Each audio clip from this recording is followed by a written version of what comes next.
Hang on, my mic's on.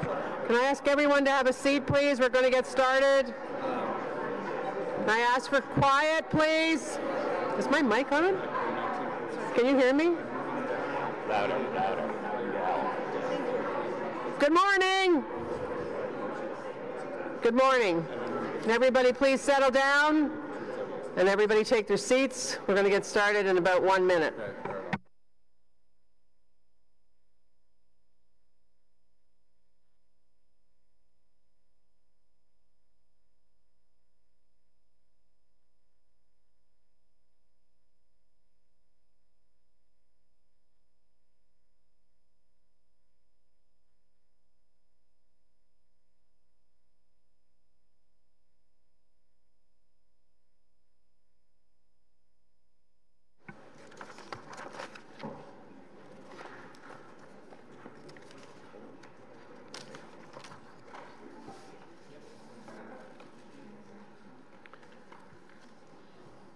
So this is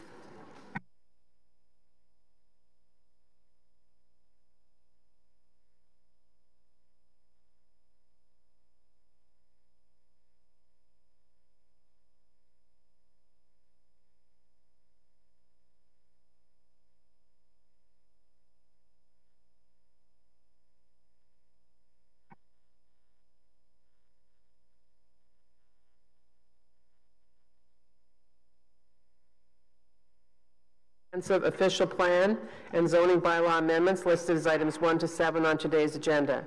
For the items just mentioned, only those who make oral submissions today or written submissions before the amendments are adopted may appeal the matter to the Ontario Municipal Board / Local Planning Appeal Tribunal.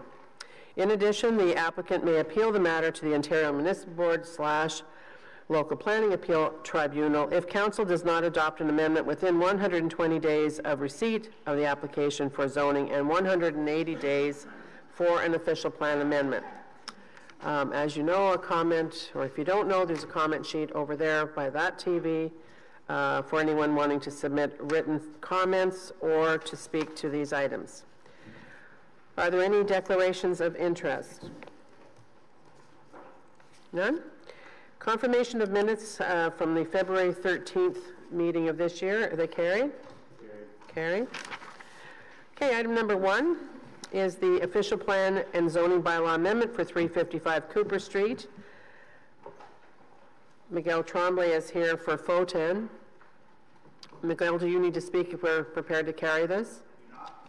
Okay, because we don't have any speakers other than the representative of the applicant, I had suggested that Mr. Simon Diaco had to prepare a presentation just because it's a really good story. But I think with so many people here, we won't do that today. So if no one has any questions on this, are you prepared to carry this item? It's for those in the audience, it is an item that is about a church in downtown Ottawa that Carleton University, the former president Rosanna Riley-Runty, had an interest in and thought that it would be a great relationship. So the church is going to remain as a church. The outside is not going to be changed. Inside there's going to be programming for Carleton University for theater and drama, and there will likely be the Chamber Fest will hold some of its events there. So I think it's a pretty good win for Ottawa. That's why I was going to have a presentation on it. But we have too many people here to have to sit through that. So on that item, it's carried. Correct? All right, so next item is the official plan amendment and zoning bylaw amendment for 315 Chapel Street, and we will hold that. We have a lot of speakers on that. Number 3 is the zoning and official plan amendments for 3071 Riverside Drive, and we will hold that. Number 4 is 1946 Scott Street, and we have speakers again for that item, so we'll be holding that. Through the morning, I'll try to give you a sense of when we'll be going for a break, and if I have a sense of timing of when the item might come forward, just to allow you to make better use of your time. The fifth item is is in River Ward again, and it's the zoning bylaw amendment for 2887 and 2895 Riverside Drive. What does WSP stand for, Nadia DeSanti? WSP, that's the name of our company. It's Williams Sales Partnership, but it's... Okay. And are you in support of this? Yes, I'm an agent on behalf of YSB, YSB, which is Joanne Lowe? Yes. Do you both want, I mean, if we're prepared to carry this item, do you both want to speak still, or are you happy with a yes? Yes. So this is for the Youth Services Bureau. I know that Councillor Brockington has done quite a bit of work on it in his community, and they seem to be all supportive. Is this item carried? There you go. Thank you. Zoning bylaw amendment, 851 Industrial Avenue. We just have Miguel Tremblay here, who is representing the Diamond Storage, but we do have some motions from Councillor Cloutier, so we're going to have to hold that one. We don't have any speakers for it. There will be speakers here. They are not here yet. I'm told there will be speakers. Well, next one is zoning bylaw amendment for 351 Sand Hill Road. We have speakers that are speaking on behalf of the applicant, which is for a mosque in Canada North. Bill, where are you? And John, Dave Halpenny, and Mahmoud Sikh. Hello, welcome. Do you need to speak if we're prepared to carry this? Does anybody have any questions? Are you good with a yes? You're good with yes? So are we giving them a yes? Is this item carried? Thanks, Councillor Wilkinson. Thank you. Okay, number 8 is the application for demolition and new construction at 50 Lakeway Drive. It's a property designated under Part 5 of the Ontario Heritage Act and located in the Rockcliffe Park Heritage Conservation District. This did go to Chair Nussbaum's Built Heritage Committee, and it passed there. The Rockcliffe Park Community Association is in support of it. Passed on consent? It passed on consent, which should be something for us. So, Aaron Duncan, are you here from Jane Thompson Architect? So, Aaron, do you have a burning need to speak if we're ready to carry this item? Okay, so is this item carried? Thank you. Number 9 is the site alteration bylaw, and we have speakers for that, so we'll be holding that.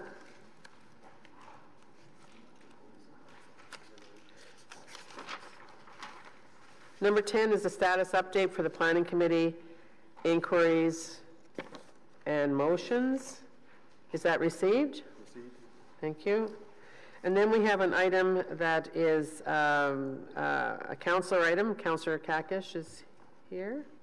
I saw him. Hi. It was, so it's a councillor item, and it's the repeal of bylaw number 2017-245, interim control bylaw, as it relates to the lands known municipally as 203 and 205 Henderson Avenue. We do have legal representation for the applicant here, Mr. Weber. Are you here, Mr. Weber? Oh, there you are. So we're going to hold that item, and I'd be making lunch plans. Okay, well, there's just asked whether we couldn't carry this item. Is there, does anyone, no. I didn't think you would. No. Okay, so therefore we're holding it. Cash in lieu of parkland, that's a report, nobody wants to lift it. Do they? Nope, so it's received. And that's just an IPD anyway. Okay? And then we're going to have a notice of motion at the end of the meeting for a councillor sponsor group on DCs. All right, back to the future. First item, we have a presentation. It's on 315 Chapel Street.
Okay, Kirsten, are you doing the presentation? Yes. Thank you. Okay. Good morning, Madam Chair and committee members. My name is Kirsten Mitcha. I am the file lead for the official plan and zoning bylaw amendment applications for 315 Chapel Street. So 315 Chapel Street is located in the neighborhood of Sandy Hill. It is bound by Chapel Street. Can you speak up, please? Yeah. Thank you. It's located in Sandy Hill, bounded by Chapel Street on the west, Blackburn Avenue on the east, and Laurier Avenue east on the north side. The site currently is the home to the former All Saints Anglican Church and Bate Memorial Hall. The former church has a pedestrian entrance on Chapel Street, and Bate Memorial Hall has a pedestrian entrance on Blackburn Avenue. So the site is currently designated general urban area within the official plan and zoned for minor institutional uses, which include such uses as a place of assembly, place of worship, community centers, and other such uses. It is also within the Sandy Hill secondary plan area and is designated for low profile residential, which sets a limit of 4 stories. It's within the Heritage Overlay, and it is also designated under Part 4 of the Ontario Heritage Act and located within a proposed Heritage Conservation District. So the purple outline here shows the proposed Heritage Conservation District. And these circles here just show some context of some other mid to high-rise buildings in the neighborhood. So as you can see, there are 2 high-rise buildings across on the north side of Laurier Avenue East, as well as south on Chapel Street, as well as west on Laurier Avenue East and east on the east side as well. So just some context, you can see the church here. This is looking east on Laurier. You can see the church as well as some high-rise buildings. Just looking west, a different context. So looking south on Chapel, you can see the pedestrian entrance to the former church.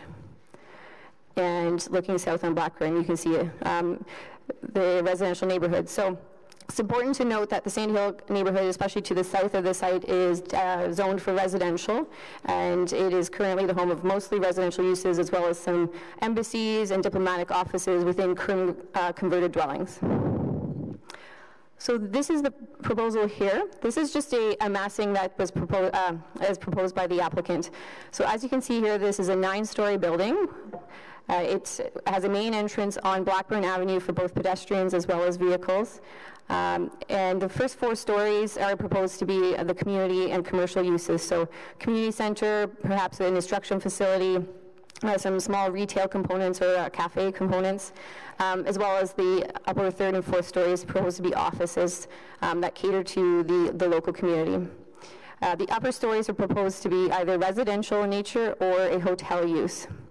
The existing church is proposed to be maintain its current place of assembly use, so used for banquets and weddings, as well as community uses, as well as a proposed restaurant. So the applicant has requested to rezone the site to allow for these community and commercial uses, as well as to increase the height. So right here in front of you, you have just showing the recommended heights and setbacks. So area A represents the existing church, and the lawn to the north is also shown just to show that these areas are preserved because they are designated for heritage. And then area B shows a 3-story podium that wraps around the building and provides a setback from the residential neighborhood to the west and to the south.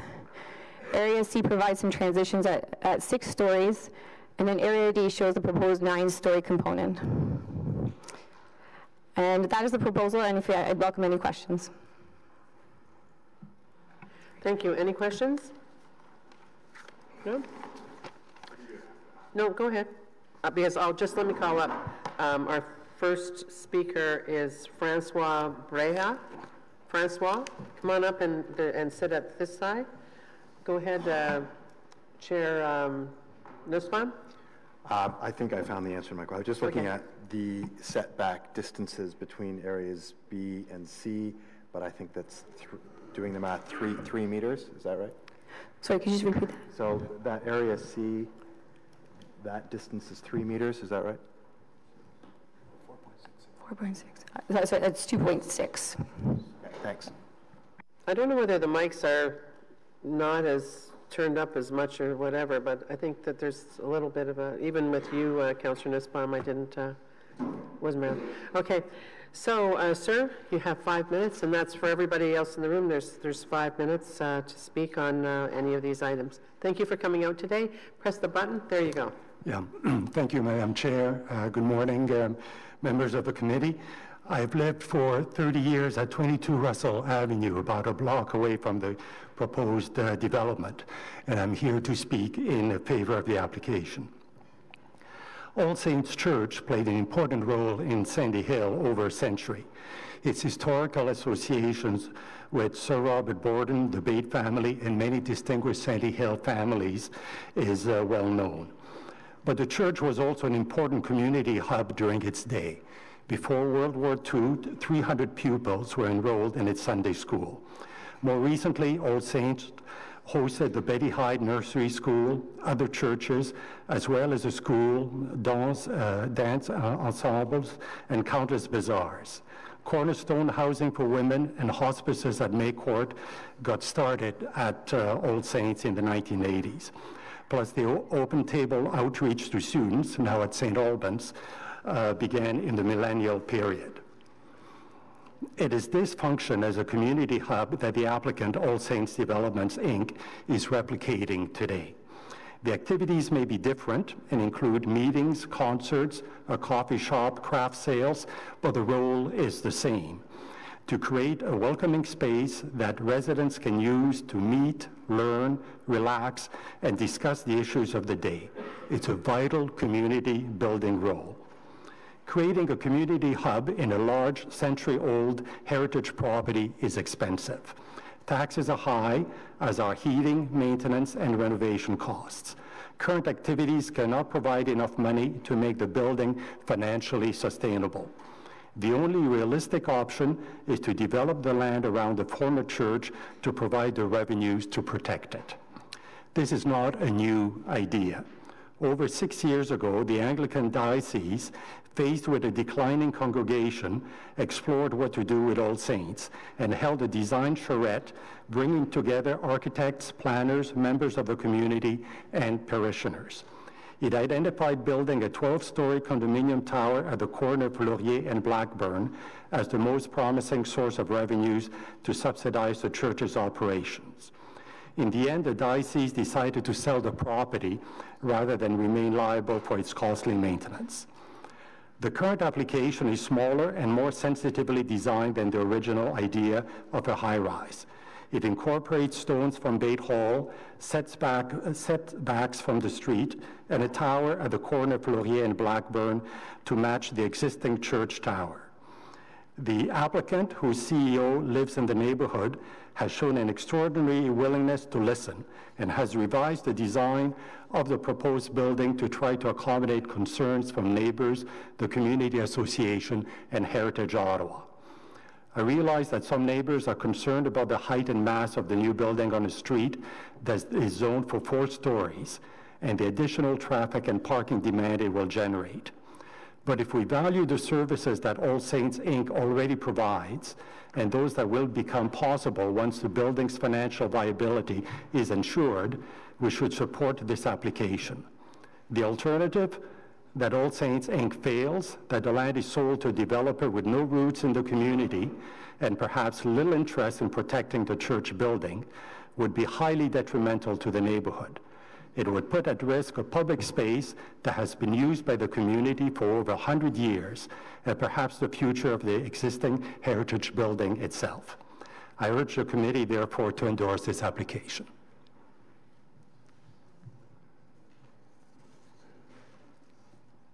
Thank you, sir. Anybody have any questions? Well, thank you for coming out and all your comments and for having lived in the area for such a long time. It's good to hear from you. Walter Burgess? Walter?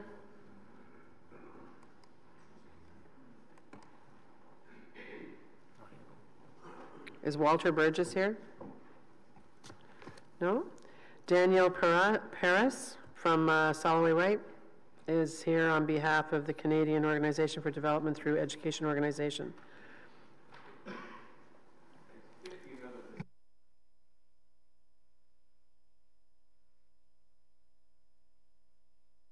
Hang on. Just hang on. I have you written down as well. You, Scott Walter? Scott Walter. Yeah, but. Are we both speaking? We probably speak to the same points. If you want to speak instead, that's no problem. Okay, so you come on and speak. Thank you, Danielle. Obviously, Danielle was going to speak. Okay, thank you very much. My name is Scott Walter. I'm the Executive Director of Code. It's the adjacent property owner. We're a not-for-profit working in the education sector. We've been around for 60 years. So let me begin by saying that we welcomed the proposed development right from the beginning, as it provides the economic means to save a heritage structure important to us all. But as the adjacent property owner, we're the ones most affected by this development. And I can say we've acted responsibly, maintaining regular contact with the All Saints development team, dating back to before they even purchased the property. Our main request is simply that the committee ensure that this new development does not detract from the use and enjoyment of our property. We've got two items that I'm speaking to. One is the setback and one is the loading dock driveway. This application relates to new construction where there's an opportunity to meet the requirements of the bylaw with respect to setbacks. The applicant has been afforded the opportunity of 9 stories, yet still finds it necessary to build almost right to the lot line.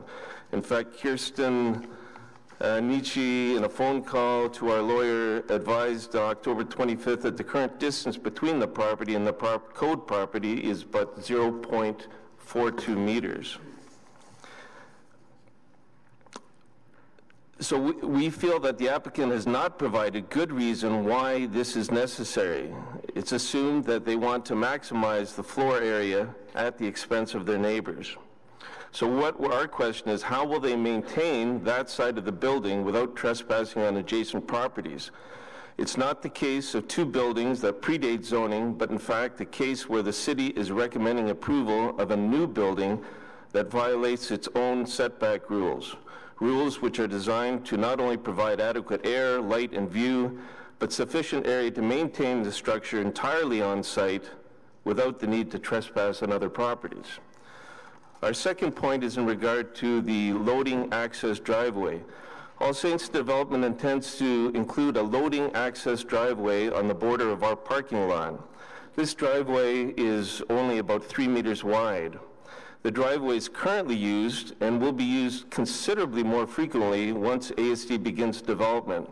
This will be for all commercial purposes. So everything going in and out of this building, all food, all laundry delivery, all garbage pickup. If it becomes a condo, an apartment, presumably all resident moving vans will go in through this driveway. Our concern derives from the fact that the only access to the property's loading dock is through to the driveway, and the driveway is simply not wide enough to accommodate these commercial vehicles. I've included some photos in our appeal to you, which shows what currently is used. This is before the development takes place.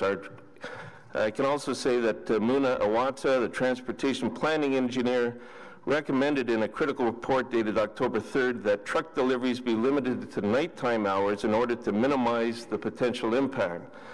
Our experience since then is that the deliveries have been occurring at all hours, and in fact, it's been increased commercial traffic.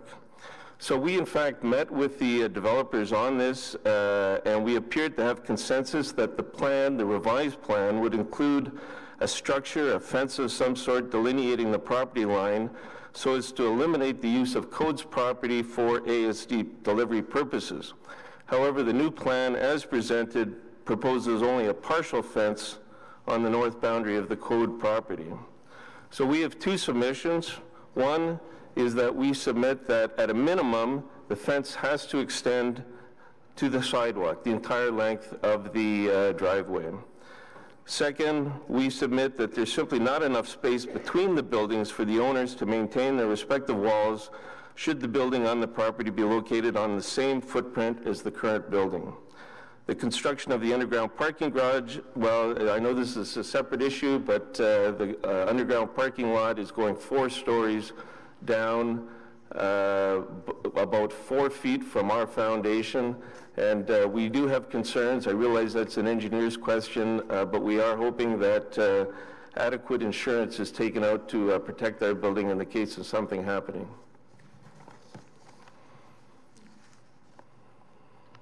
Thank you. But just before you leave, I just have some questions of Kirsten. Do you have any comments to make on some of what Scott was talking about, where certainly site plan? How are you going to deal with some of those issues, like the fence, like and of course, the other comments that he made? Yes. Thank you, Madam Chair. Mr. Walter is correct that the offense is not shown because it is just a zoning that we're looking at today. But we do know that there's a lot of work that has to go into the site plan, and the applicant plans to do a design competition. So there will be a lot of feedback and a lot of work into that. And at that time, that will be the opportunity to address those very site-specific issues such as fencing and integration, and making sure that that is preserves their property from any undue, I guess, impact from any loading. And of course, with his question with regard to the potential damage from the digging the underground garage, can you give him some insight onto what that protection looks like?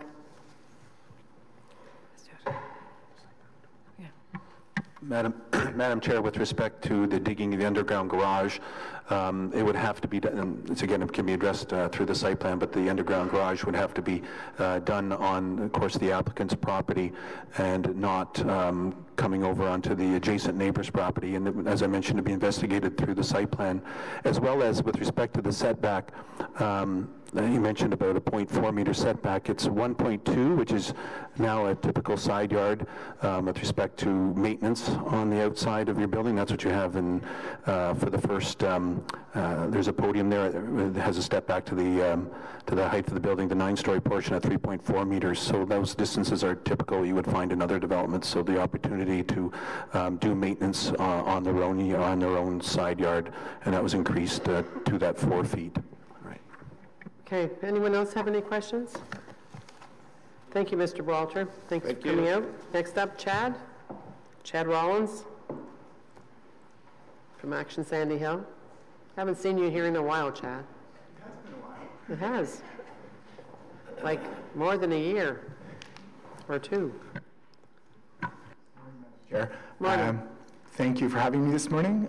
My name is Chad Rollins. I'm president of the Community Association Action Sandy Hill. This development is in our community. I just wanted to speak in support this morning of the application.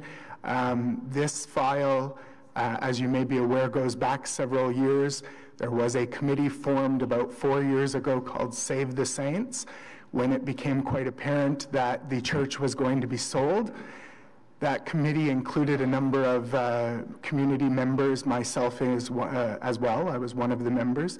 And from that committee really was born 2 ideas. One was Prime Minister's Row, which is a fantastic initiative. The other idea was this concept of perhaps forming a community group to actually, or a development corporation in the community to buy the building. I'm not one of the buyers, I'm not one of the owners, I'm going to just make that clear, but that did happen from that Save the Saints group. And so a community, number of members of the community got together, formed an organization, and have purchased this building and are seeking to develop it. That Save the Saints working group identified a couple of priorities with regards to this building. And those were that we wanted to ensure that the heritage church was preserved and maintained, that it remained an open space inside that could be used for community events and gatherings. We wanted to ensure that the various community activities that had happened at the church for 100 years were able to continue on site, things like yoga, things like dance classes, etc. And the other item that was important was to bring a few added and needed commercial uses to the area and to find a way to make this church and this heritage property viable. We believe that the applicant is trying to accommodate all of those things with this application. We also believe that they've been very responsive to the community and to considering our input. We know that some people do still have concerns about issues like traffic and the final height and mass of the building. We believe those will continue to be worked through and refined in the site plan process, a heritage application, and in the design competition that the owner is planning to carry out. So we're quite confident that this will be a positive development for the community, and we're just I'm just here to express the support of the Community Association Action Sandy Hill. And thank you for your time. thanks for coming out, and I think that their not just interest, but their forthright, where they're going to go and having the contest is amazing. In fact, is St. Charles Church, is that the name of the St. Charles Church? I mean, take that as an example, just in the neighborhood, in the ward beside there with Councillor Nussbaum's area. And it's brilliant what they've done. So yes. I think also people in the community that have been engaged will have an opportunity to be engaged for quite a while longer while, that's all worked out. Anyone have any questions? No? Thanks, Chad. Thanks for coming out. Next up, we have James Windles. James, are you here?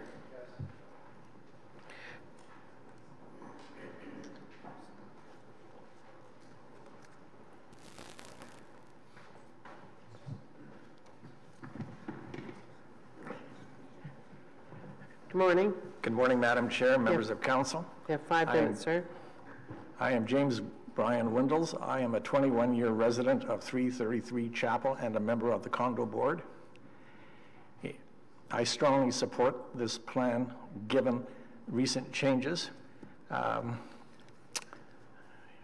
My initial graduate training years ago was in urban planning in Winnipeg, where I served as chairman of the Town Planning Commission in St. Boniface, Manitoba, and we engaged in replanning a district the size of Sandy Hill.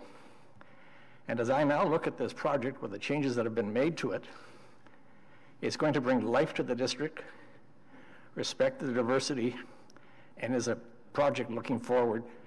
And so I strongly support this concept going forward. And the changes that are needed will be worked out in the process. Thank you. Well, it's great that you came forward today, and I really appreciate the fact that you have all that expertise from St. Boniface and Manitoba. So we rarely hear that. Somebody who was a chair of a planning. Were you chair as an elected person, or were you the director of planning policy? Well, how it happened was I would have been perhaps the youngest city councillor in the history of Winnipeg in 1971, and at the last minute I withdrew because my French wasn't quite up to par then. I would have won 3-1, I later found out in the polls. So I was a community activist and active. And as I stood back in 1974, North St. Boniface had to be redeveloped, and they had reached the planning stage. The city clerk at the time, Mr. Marion, and Mr. Prudhomme, approached me and asked if I would join the planning committee, where I later became the chair. I was also then asked to take on a project for the summer. We can't pay you very much. We can only pay you $100 a week. What do you think about that? Well, given the fact that my major was in urban planning and my master's in politics, I jumped at it. I called a public meeting in a gymnasium. 600 people showed up. And I had one simple request. I need help. So I had all these volunteers. I had 1 to 2 people per block in the district, representation from the commercial, the religious groups, the environmental groups, engineers, business people, the brewery people, the creamery people, and small business people on the avenue. So what we did was take that initial plan developed by a Winnipeg architect, and we went through the district discussing it in weekly meetings, block by block. I called them block captains. I based it on a political model. At the end of 5 months, we had a plan with substantial support from all elements in the community, and then a signature approval to go forward, and it went forward, and it is still going forward. Just recently, the Deputy Mayor of Winnipeg, Matt Allard, announced phase 2 of the program. But the initial phase, involving a district similar in size to Sandy Hill, is a marvelous story of success. These are long-term visionary plans. And what I see with All Saints is a vision going forward over the longer term, and the details that do come up are minor given the larger picture. I've seen this in Toronto, south of Bloor, where many churches have now been turned into condominiums. I think it's a beautiful concept. It's vibrant. It's bringing all kinds of groups socially and culturally together, and will complement the activities at the University of Ottawa. That's wonderful. Thanks very much for coming out today and for that added information. So 50 years almost later, the work that you did in 1971 is now going to phase 2, and it's a success. And the district is a real success. That's great. Thank Business-wise, commercially, residentially. And it's reinforced the Francophone presence in Winnipeg and St. Boniface, which has become a leader in planning. Good. Thanks very much, sir. You're most welcome. Thank you, everyone. Will Judith Ringfret and Sunita Millington have signed up, but they said they only wanted to talk if their points hadn't been, and you're in support. Do either of you want to speak?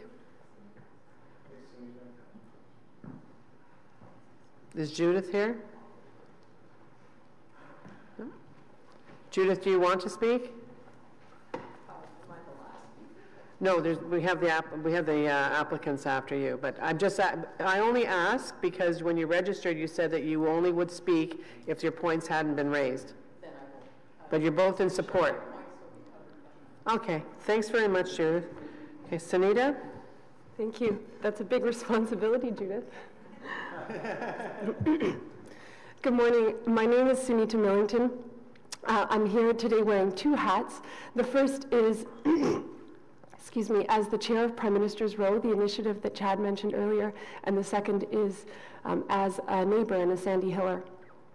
As many of you are aware, Prime Minister's Row is a grassroots initiative that grew out of some research that was done by Sandy Hillers in the context of looking at how the neighborhood could in fact save the saints, save All Saints Church. And in that context, we came to understand that Sandy Hill has been home to an incredible number of prime ministers, fathers of confederation, and other nation builders. And over the past number of years, we've been working hard, both within Ottawa as well as across the country, to transform Laurier Avenue from Confederation Park all the way to Strathcona Park into what we hope will be Canada's first street museum. And our mandate is not only to commemorate the lives and legacies of all of the past Canadian prime ministers, but also to create a forward-looking space for citizenship and engagement around the issues of leadership in governance and democracy in Canada. So it's a space that we envision as being very vibrant, diverse, intergenerational, and dynamic, and we have long envisioned All Saints as sitting at the hub of that, both because of its location and also because of the vision that its proponents are putting forward. We've already benefited from the opportunity to engage regularly in programming and events in that space, and we really look forward to the opportunity to continue our programming and our engagement in the outdoor spaces and in the revitalized spaces as well that are being proposed through this application. As a Sandy Hiller, I would also like to lend my support to this initiative. We are missing the kinds of amenities and services that an urban, walkable neighborhood should have. We are missing the high quality opportunities to come together in beautiful public spaces. And we have long missed the opportunity to engage positively in a community-driven endeavor such as this one. I can't wait to see what this development brings to the neighborhood as a mother, as a community activist, and as someone who's really looking forward to having an opportunity to stay within my neighborhood for date night with my husband. So on that note, I would like to just leave you with the sense that from our perspective, this kind of application is such a positive change in Ottawa and will bring so much good to Sandy Hill. Thank you. Well, that's great to have such a positive support for your community. Thank you very much. Next up, we have Leanne Musa, although we haven't had Leanne Musa, All Saints Development, Inc. You're coming up by yourself, I take it? Leanne, are you here? Pardon? Lloyd Phillips, our planning consultant, and I are together. Leanne will speak first, then me. And I was told that you each want 5 minutes. I've never seen you speak for 5 minutes, Lloyd. Don't start today. I have a bad cold, so it won't be 5 minutes. Bonus.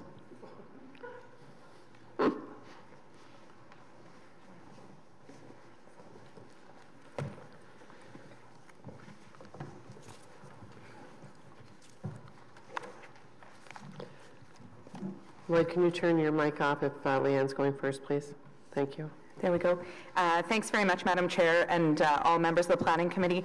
I had prepared a 5-minute speech, which was 5 minutes exactly, but a lot of my points have been covered, so there's a few things that I'll just skip over here. Just to introduce myself, my name is Leanne Musa, and I led the group that purchased the former All Saints Anglican Church. Our ownership group is made up of 50%, just in terms of the model that we used to purchase it, our ownership group is made up of 50% neighbors and 50% business investors. So all of whom, between the neighbors and business investors, are committed to preserving the heritage building and also breathing life back into the place. Francois highlighted a lot of the things that are important about the heritage building. I'll just point to a few of them. Built in 1899 by Sir Henry Newell Bate, who was one of Ottawa's most important business people. It's the site of Canada's only royal wedding, a Prime Minister's state funeral, World War I memorial stained glass windows, a tower with a rare 9-bell chime. So it is really an important historic place, and only the exterior walls and windows were protected by the heritage designation. So part of our effort is actually to keep it as a large space that people can continue to enjoy and appreciate. I also want to offer a little bit of background just on how the All Saints project came to be. I, like Sunita, live just actually 2 blocks away from the church with my family. My children went to nursery school in the basement of this church, so that's how I became engaged in it. And about 5 years ago, while I was on maternity leave, I led a group of neighbors to purchase an old carriage house in Sandy Hill. Fast forward 5 years, the carriage house now houses 2 of Ottawa's success stories. That old nursery school has become Betty Hyde Early Learning Centre, which is a full-time, not-for-profit childcare centre for 40 children, as well as the Child, Adolescent and Family Centre of Ottawa, which offers mental health and other related family services all over the city. That was our first project and can be considered a success on all accounts. It has had a huge positive impact on the community. I personally know of a number of families who have moved to Sandy Hill because the daycare facility is available. You know, it's proven also to be a very financially viable ownership model. So it's that ownership model that we used to purchase All Saints that we see now. And on that note, you know, a number of people have already spoken about the types of events that we've been holding there.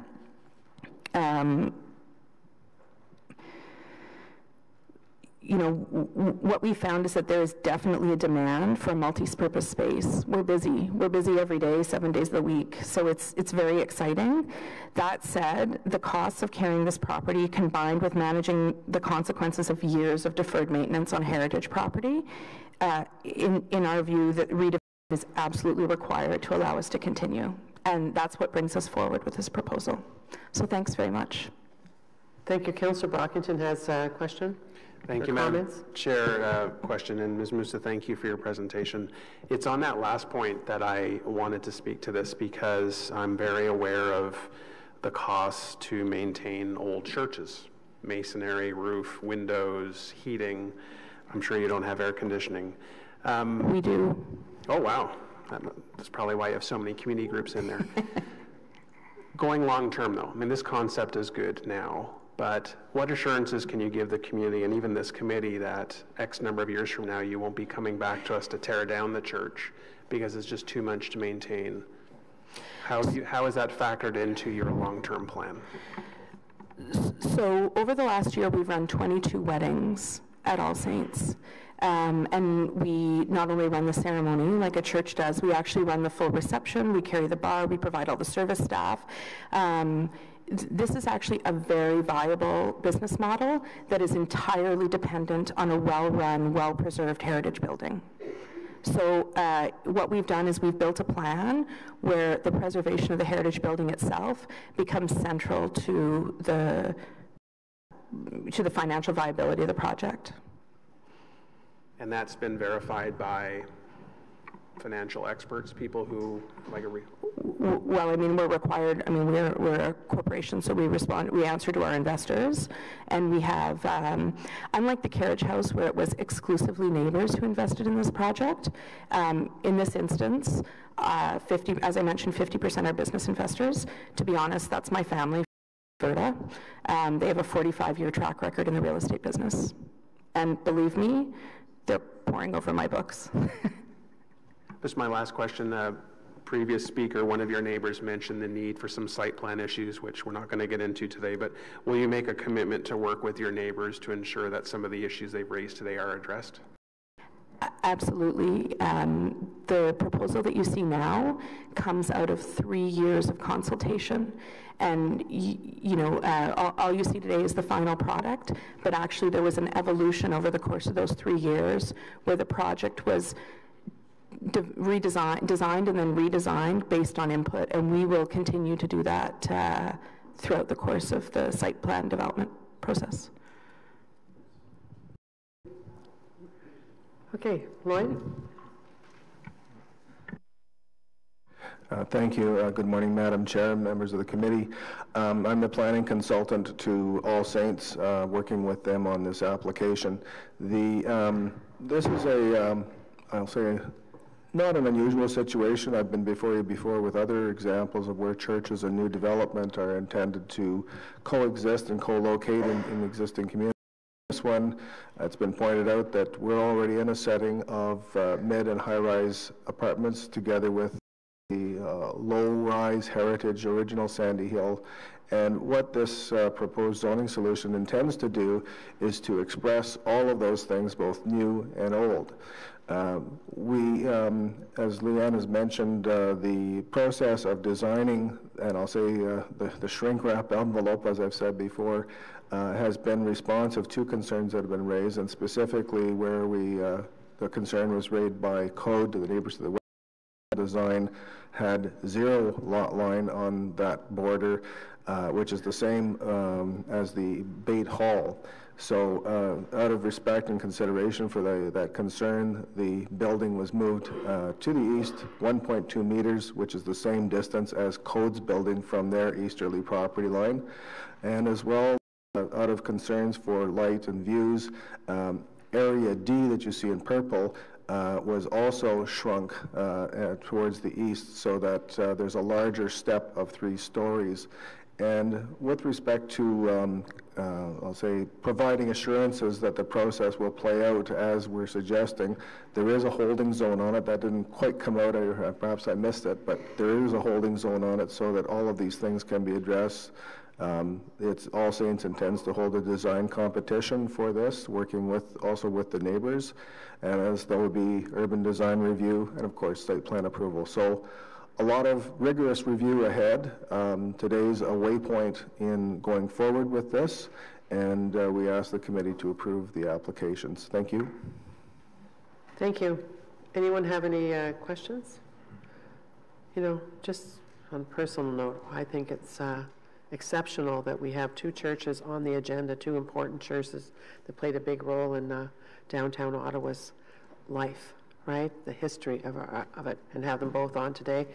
And whether you were supportive of Southminster or not, that's a beautiful renaissance. It's like a renaissance for the churches at a time when they desperately need it. So thank you both. And the last speaker today is Michael Paulowin.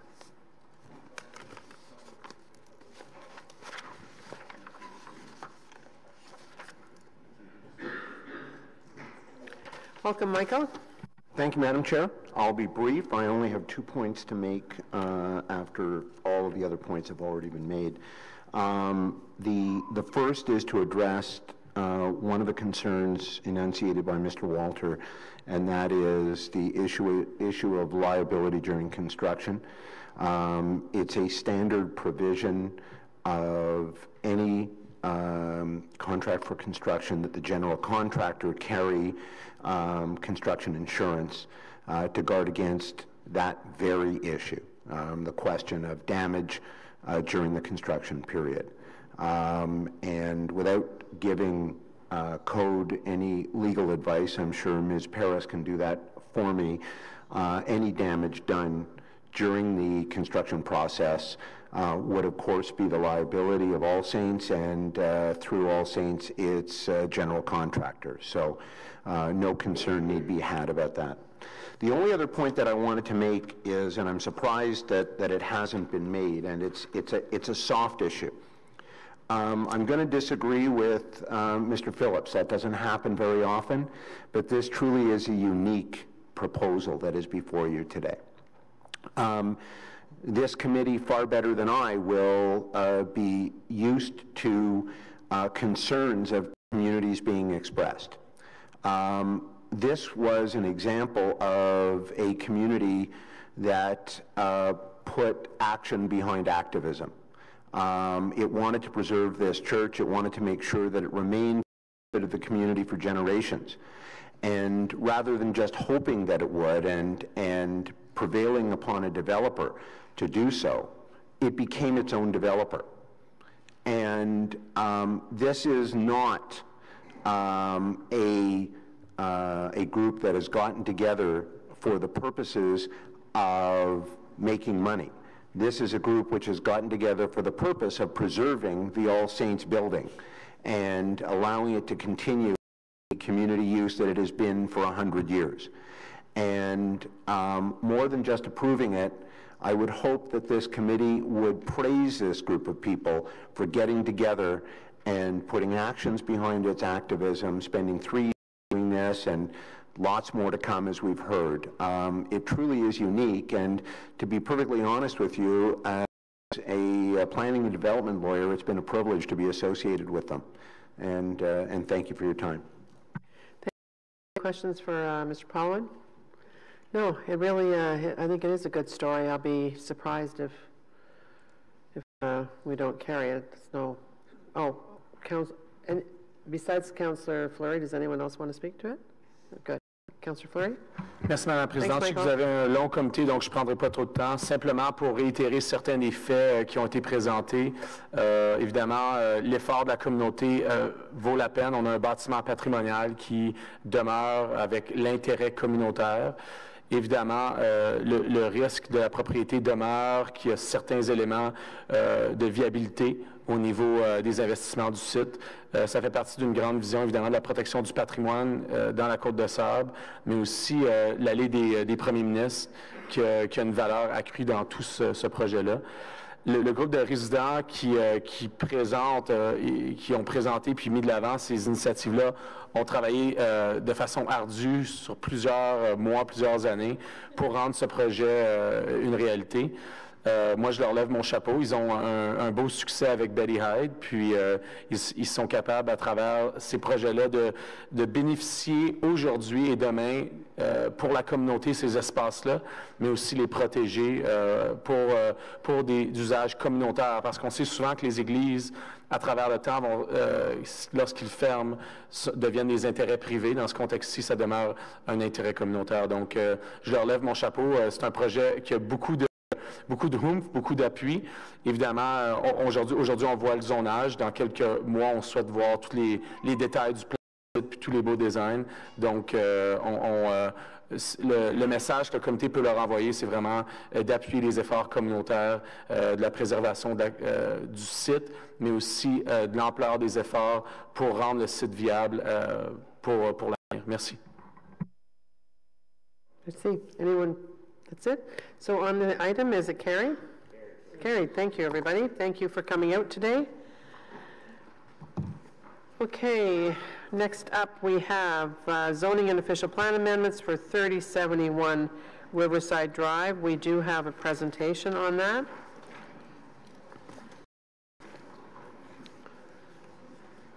And Sean Moore. Sean, you're giving the presentation? Thank you.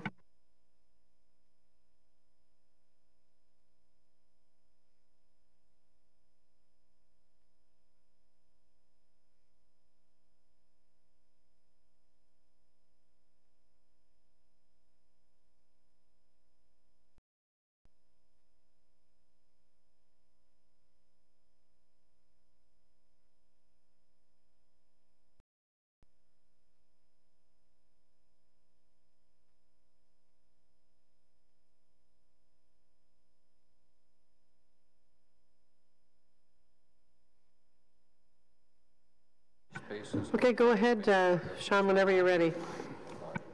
Okay, good morning, Madam Chair and committee members. My name is Sean Moore. I'm the city's planner and file lead for this project. It's an official plan amendment and zoning bylaw amendment for 3071 Riverside Drive. The site is home to the former Bayview School. It's approximately 4 hectares in size. It's located immediately south Mooney's Bay Place. It's located east of Riverside Drive and Mooney's Bay. It's located north of Walkley Road and the private condo development with immediately abutting the property is Beachview Private. East of the site is Springland Drive, Holy Trinity Elementary School, and Holy Trinity Parish, with another private townhouse condominium development along Bayside Drive, abutting the property to the east. Surrounding the site is a low-rise existing community. Subject to this application is also two other applications, a site plan and a plan of subdivision. I'll walk you through the site plan just to illustrate what the applicant would end up how they would implement this zoning and official plan amendment through their site plan. Around the northern property are proposed 26 townhouse units ranging in size from bungalows to 2-story. Abutting the existing Holy Trinity School is 3 12-unit low-rise apartment buildings, totaling 36 units. Around the south of the property would be a 1.5-acre city park. Fronting onto Riverside Drive is a proposed mixed-use building, 3 stories, ground floor commercial retail with 48 units above and the 2 stories above. In the middle of the site is a proposed retirement home and care facility, and that would be a 6-story building with about 513 units. The entire property would, underneath the retirement home and mixed-use building, would have an underground garage. Access to the property would be directly from and to Riverside Drive only for vehicles.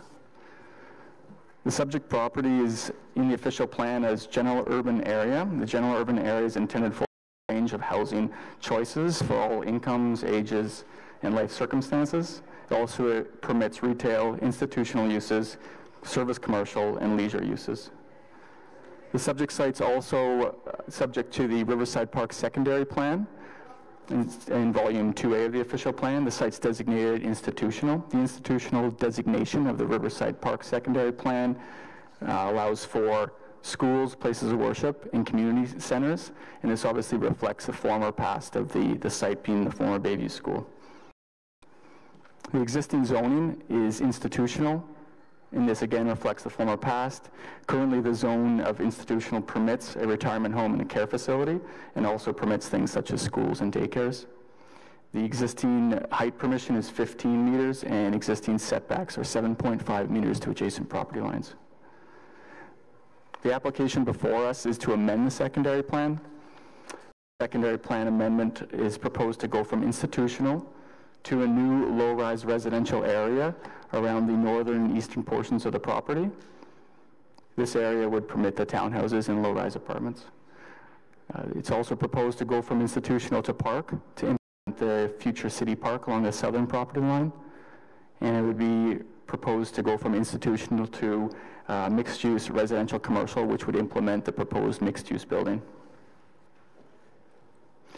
The middle of the site would remain institutional designation, and there would be an actual wording change to the secondary plan to cap the height at 6 stories. The proposed zoning, I'll just go along the same lines in terms of the northern property line, would be proposed to be rezoned from institutional to an R3 to implement the townhouse units. Abutting the Holy Cross School, Area D on the map above us would be an R4 zone implementing the low-rise residential units. Area E would be zoned to O1 to implement the park. Area A would be rezoned to a general mixed-use zone to implement the mixed-use building. In Area B, main institutional, with an exception to add a planned unit development so the whole property could act as one from a zoning perspective. Also attached to the recommendations is a zoning schedule. So staff have put in a maximum building permitted height, and I'll just walk you through the heights of the schedule. The low-rise residential or the townhouse units, Area D, would be capped at 2 stories or 8 meters. Area E, which represents the low-rise apartments, would be capped at 3.5 stories. Area B, which is the 3-story mixed-use building, would be capped at 3 stories. And Area C, the retirement home and care facility, would have a schedule attached to it, which caps it at 6 stories in height. I'll just leave you with the images of the proposed site plan before us right now. The image of the top is a view from Riverside Drive looking at the proposed 3-story mixed-use building. The middle image is the retirement home behind that, which represents the 6-story retirement home and care facility. And then there's some images of the townhouses proposed and illustrating some of the grading on the property, which actually makes the 2-story towns read as a 1-story from behind. That's my presentation. If you have any questions, I'd be happy to answer them. Thanks very much, Sean. You aren't here doing a presentation very often, so I appreciate it. Anybody have any questions for Sean? Okay, we're going to go to delegations first, but for the benefit of delegations, I think, because we already have them, Councillor Brockington's going to move a couple of motions that he has. And he's doing that. I'm going to ask Frank Wilson, who is on the board of directors of CCC 585, Riverview Gardens, to come forward and take a seat while Councillor Brockington's letting us know the motions. Thank you, Madam Chair. There's two I'm moving. Is there also a technical amendment from Councillor? Yes, there is. It speaks to... Do you want to do that now? No. Okay. So, Madam Chair, there are two motions that are coming from me, definitely coming from me now. The first is titled Separation of Report Recommendations. It's lengthy. I'm not going to read it. The net difference is nothing. It just separates out how we're going to vote on the proposal. So I'd like to have a separate vote, particularly on the commercial residential component, and that is spliced out in that. And the other motion is titled Reduction in Height. I am going to read it.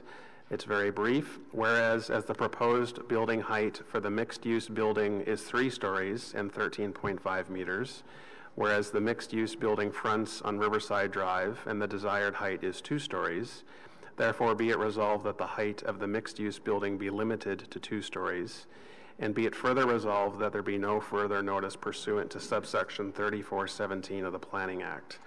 So I just want the delegations and the committee to be aware of those two definite motions that are being put on the floor now. Thank you, Councillor Brockington. Okay, Mr. Wilson, you have 5 minutes. Thank you very much. Just press the button. You know what you're doing. Thank you. Thank you. Good morning, everyone. It's good to be here. My name is Frank Wilson. I'm here on behalf of the Board of Directors and residents of Riverview Gardens. We're a community of 87 townhomes directly abutting this development on the south perimeter. We're at the last critical juncture, 9 years after a community consultation process began regarding this property. After years of planning and consultation in cooperation with local residents and community groups, we sit here today as Planning Committee considers the staff recommendation to approve what we consider to be the gross overdevelopment of this property by Canoe Bay. It's a concept that in no way, shape, or form comes close to what had been agreed to in concept through our consultations. Sadly, there are at least 2 other proposals submitted that were much closer in design to the existing Riverside Park secondary plan. So the community voice has been ignored once again, and despite the RFP scorecard, it really does come down to the highest. I'd like to talk about density for a moment. While the city doesn't actually have definitions of what constitutes low, medium, and high density, which we believe it should have, we refer to the CMHC definitions.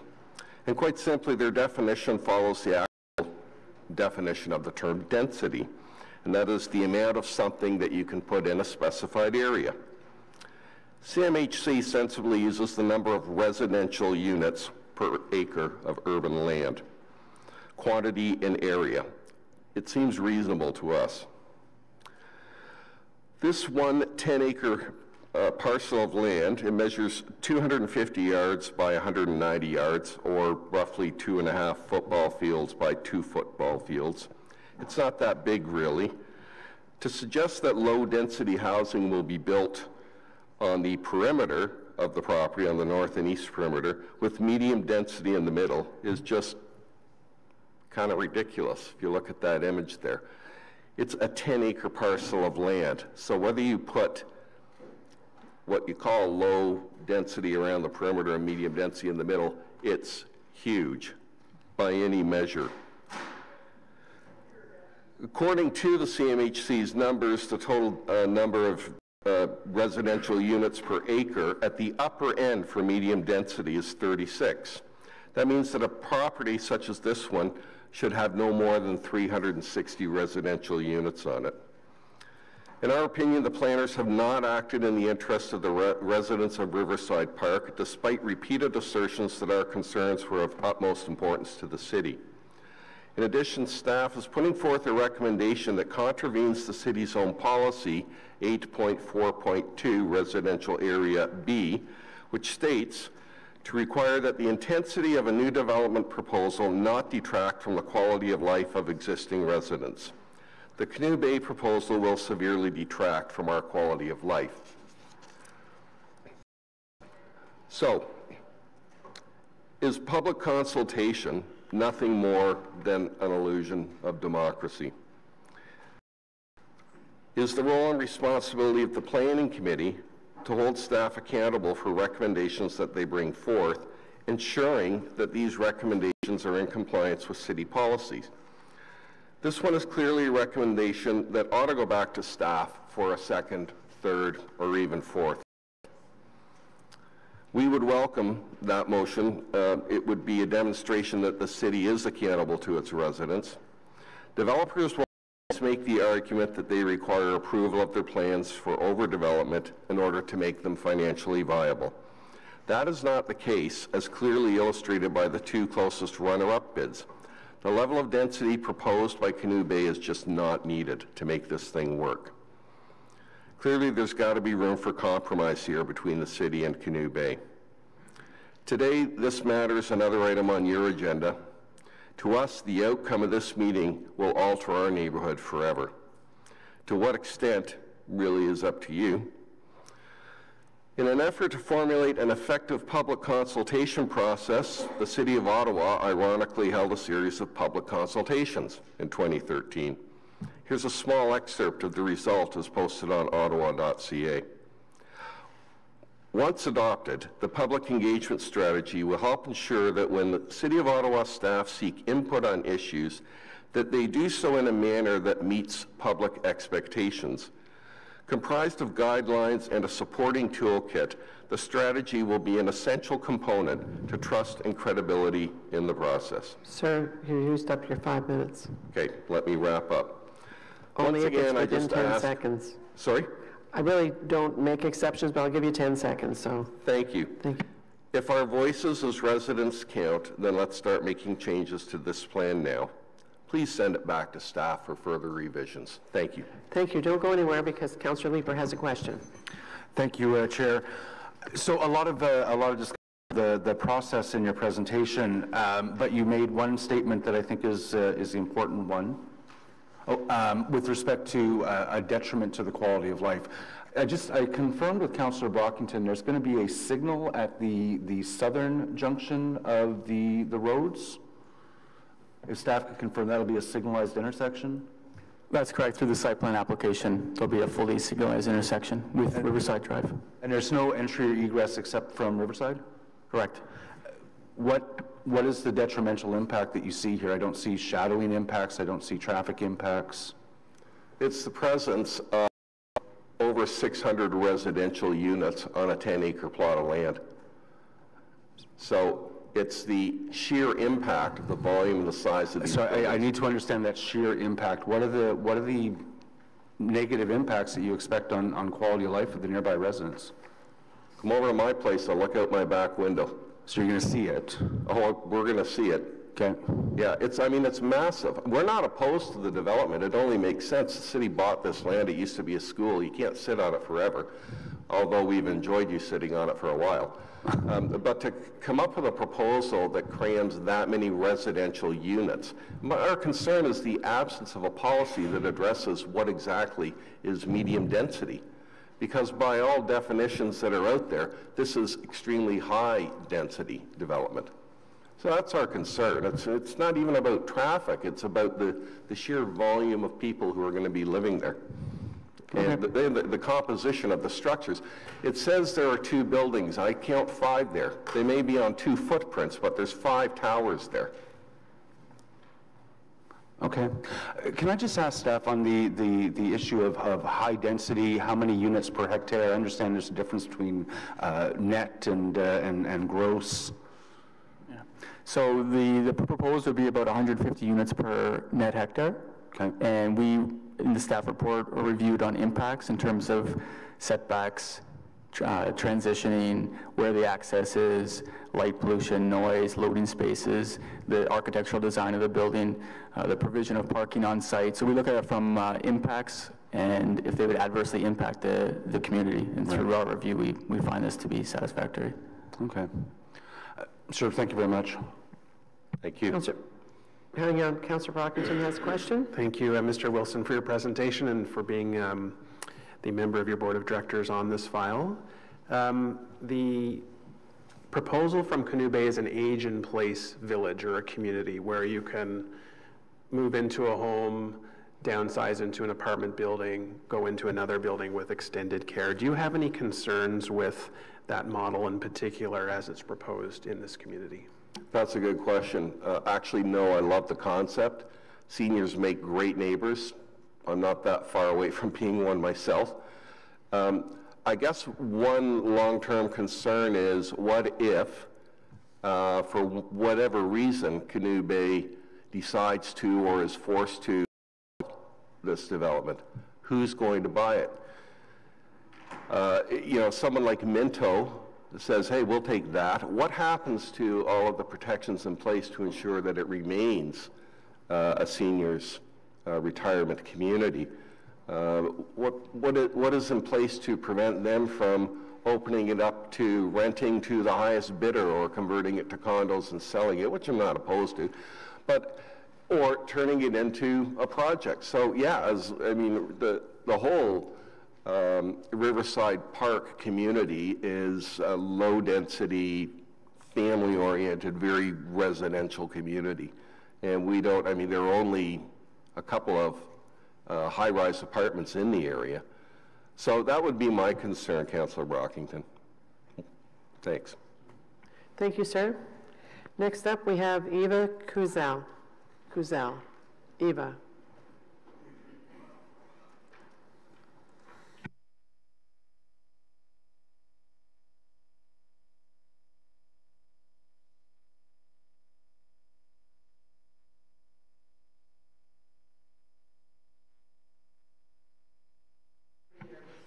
That's okay. And that's just fine. You have 5 minutes. You want me to warn you when you have one? No, I've been practicing extensively, and I should be, as far as timing goes. If I stumble and stuff, I might be a couple of seconds over. Okay. All right, so so go ahead when you're ready. Start. Okay. Hello, my name is Eva. Thank you for allowing me to speak. I back directly onto the proposed development for 19 years. Density is my biggest concern as it will adversely affect my privacy and enjoyment of my home, and my neighbors have expressed the same. The city says they have no density figures, and yet our neighborhood is described as the following density form from the disposal strategy: an established low and medium density residential neighborhood. The secondary plan for the Riverside Park says low density is the predominant housing type and gives reference to high density as being the Denbury apartments and the Norbury apartments. With the Canoe Bay proposal, we will exceed the high density as described in the secondary plan. We are getting 5 6-story apartments, 3 3.5-story apartments, 2 mixed-use buildings which total the size of Ridgewood Mall. The townhouses are so crammed in that there will be 4 backyards against my 1. This development is on the high side of high density based on the secondary plan description of what high density is. With density descriptions that I have already read, how does Canoe Bay's development fit into the policies that speak of blending into the scale and character of the existing community? Canoe Bay is now seeking a new low-rise residential land use, which will not only change the secondary plan, but I believe will allow Canoe Bay or any other developer to reapply and change the townhouses into 4-story apartments as the land use allows this. We have already seen this happening throughout the city, and Canoe Bay has already taken advantage of the land use to increase the height of the mixed use from the proposed 2-story to 3, even though it is contrary to their initial winning bid to OCLDC. We were not protected here, so it will protect us from the townhouses not turning into 4-story apartments. A buffer was promised to the residents to provide separation between the existing and the new development. It was included to the report to FEDCO, OCLDC's RFO, the original community concept plan, the 2016 concept plan, the disposal strategy, and Canoe Bay's winning bid to OCLDC all had the buffer. The disposal strategy shows maps with a substantial buffer size. If it was not of some significant size, then why would it say that it can be rezoned? The community compromised because of the city not wanting to maintain a pathway, therefore it was to be incorporated into the minimum setback. Hindsight would say that we should have never have compromised because this buffer has now been eliminated. Another indication of the bulk and massive size of this development. How can the buffer be arbitrarily removed when it is in all the documents? This community has had a number of injustices. Our wishes are being ignored, whereas what the city and developers want are being done. Why? Our community concept plan was arbitrarily changed without any community consultation and to better suit the developer. OCLDC put out an RFO without any transparency or consultation with the community. Bidder number 2, which was more closely aligned to the community concept plan, had no mixed use, was rejected by OCLDC, whereas Canoe Bay, who won based on the bid they put in, after winning, changed it by removing the buffer. The 50 single-family bungalows are now 26 townhouses, with some being 2-story, increased the square footage of the commercial, and increased the height of the mixed use to 3-story. Again, all of this speaks of massive density. This community was well aware of the intensification criteria of the city. Our compromise was 1 apartment of 6-story abutting the school and church, which is also described in the disposal strategy under draft site redevelopment plan. I quote, higher density abutting existing I zone. I wonder how a report could be given to FEDCO saying no change when in fact the entire thing is changed. I believe this is misrepresentation. Again, this community should never have compromised. I am also left to wonder how policies and documents can be written and not followed. I quote policy 8.4.2 residential area B to require that the intensity of a new development proposal not the quality of life for existing residents. I wonder how people that don't live here can tell me and so many other people that this massive development will not detract from the quality of our lives. It is not unreasonable for the residents to be expecting a development that follows the neighborhood in character and scale. Who is protecting us? Who cross-referenced that all the documents were being followed? I respectfully ask that the mixed use be eliminated, that the north and east side section C should not have a land use of low-rise residential, allowing up to 4-story apartments, as there is a difference between homes and apartments. Section C is the only sliver of low land, and please reinstate the buffer as it was in all of the documents. Thank you. Wow, listen. Ding. 2 seconds. You did that as well as a P&G person. Just saying that. That's Procter & Gamble. But that was very well. I have a question first. I also have asked Mr. Smith to find out from one of his staff how they determine density and that sort of thing, because you're the first person that has talked about bulk and massive density, and I think that we should have that kind of information. Councillor Leeper, then Councillor Hubley. Thank you, Chair. And I am looking forward... Hang on a minute, Eva, because they're going to ask you some questions. Okay. I am looking forward to hearing that explanation from staff about density. So I'm the councillor for Kitchissippi Ward, and believe me, I know density. We're having some really serious conversations around density, and when I look at this, it is absolutely a medium density proposal compared to what intensification is creating, especially in some of our communities near transit. But I do have the same question for you in light of this. What are those expected impacts that you have? I know your councillor has building heights low. He's done a lot of work on the park. He's insisted on having that intersection. A ton of mitigations that, frankly, I applaud him for being able to get those, because I don't see the impacts from what I consider to be a very appropriate medium density proposal on an arterial road well served by transit. Well, my thing is this, those apartment buildings that are in the center, they are five of them, and all the windows that are facing us, like my backyard is my oasis to go into and relax.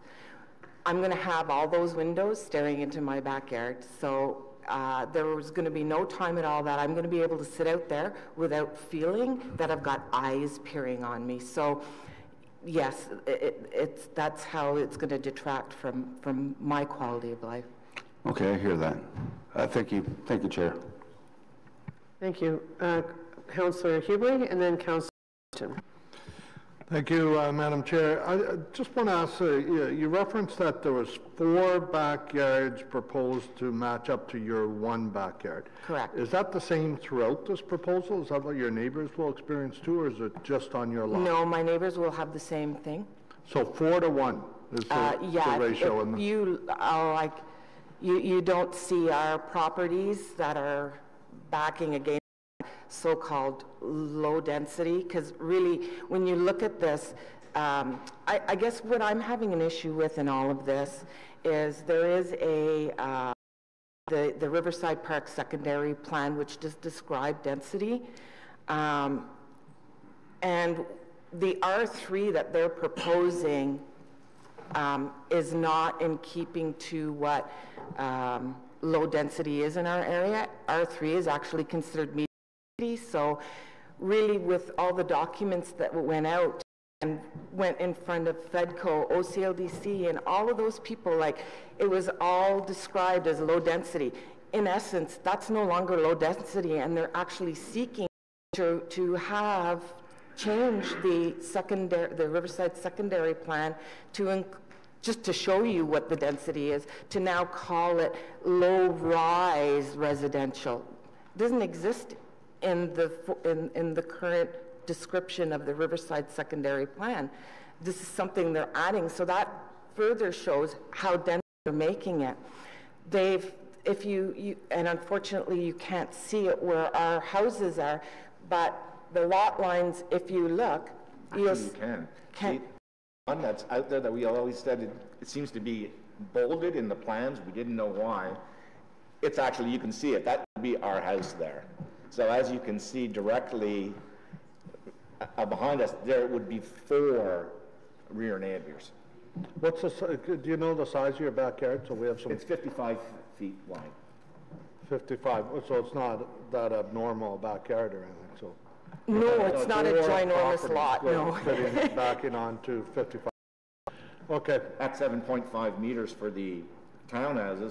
2 of them are 2-story in the middle, and then the isolated written comments, and then the building, which is around 45 to 50 meters according to staff, which is actually sort of abnormal for the neighborhood because the current Springland apartments, they're peaks, and they're like propeller shaped, so at the closest end to the first rear-facing yard is over 60 meters.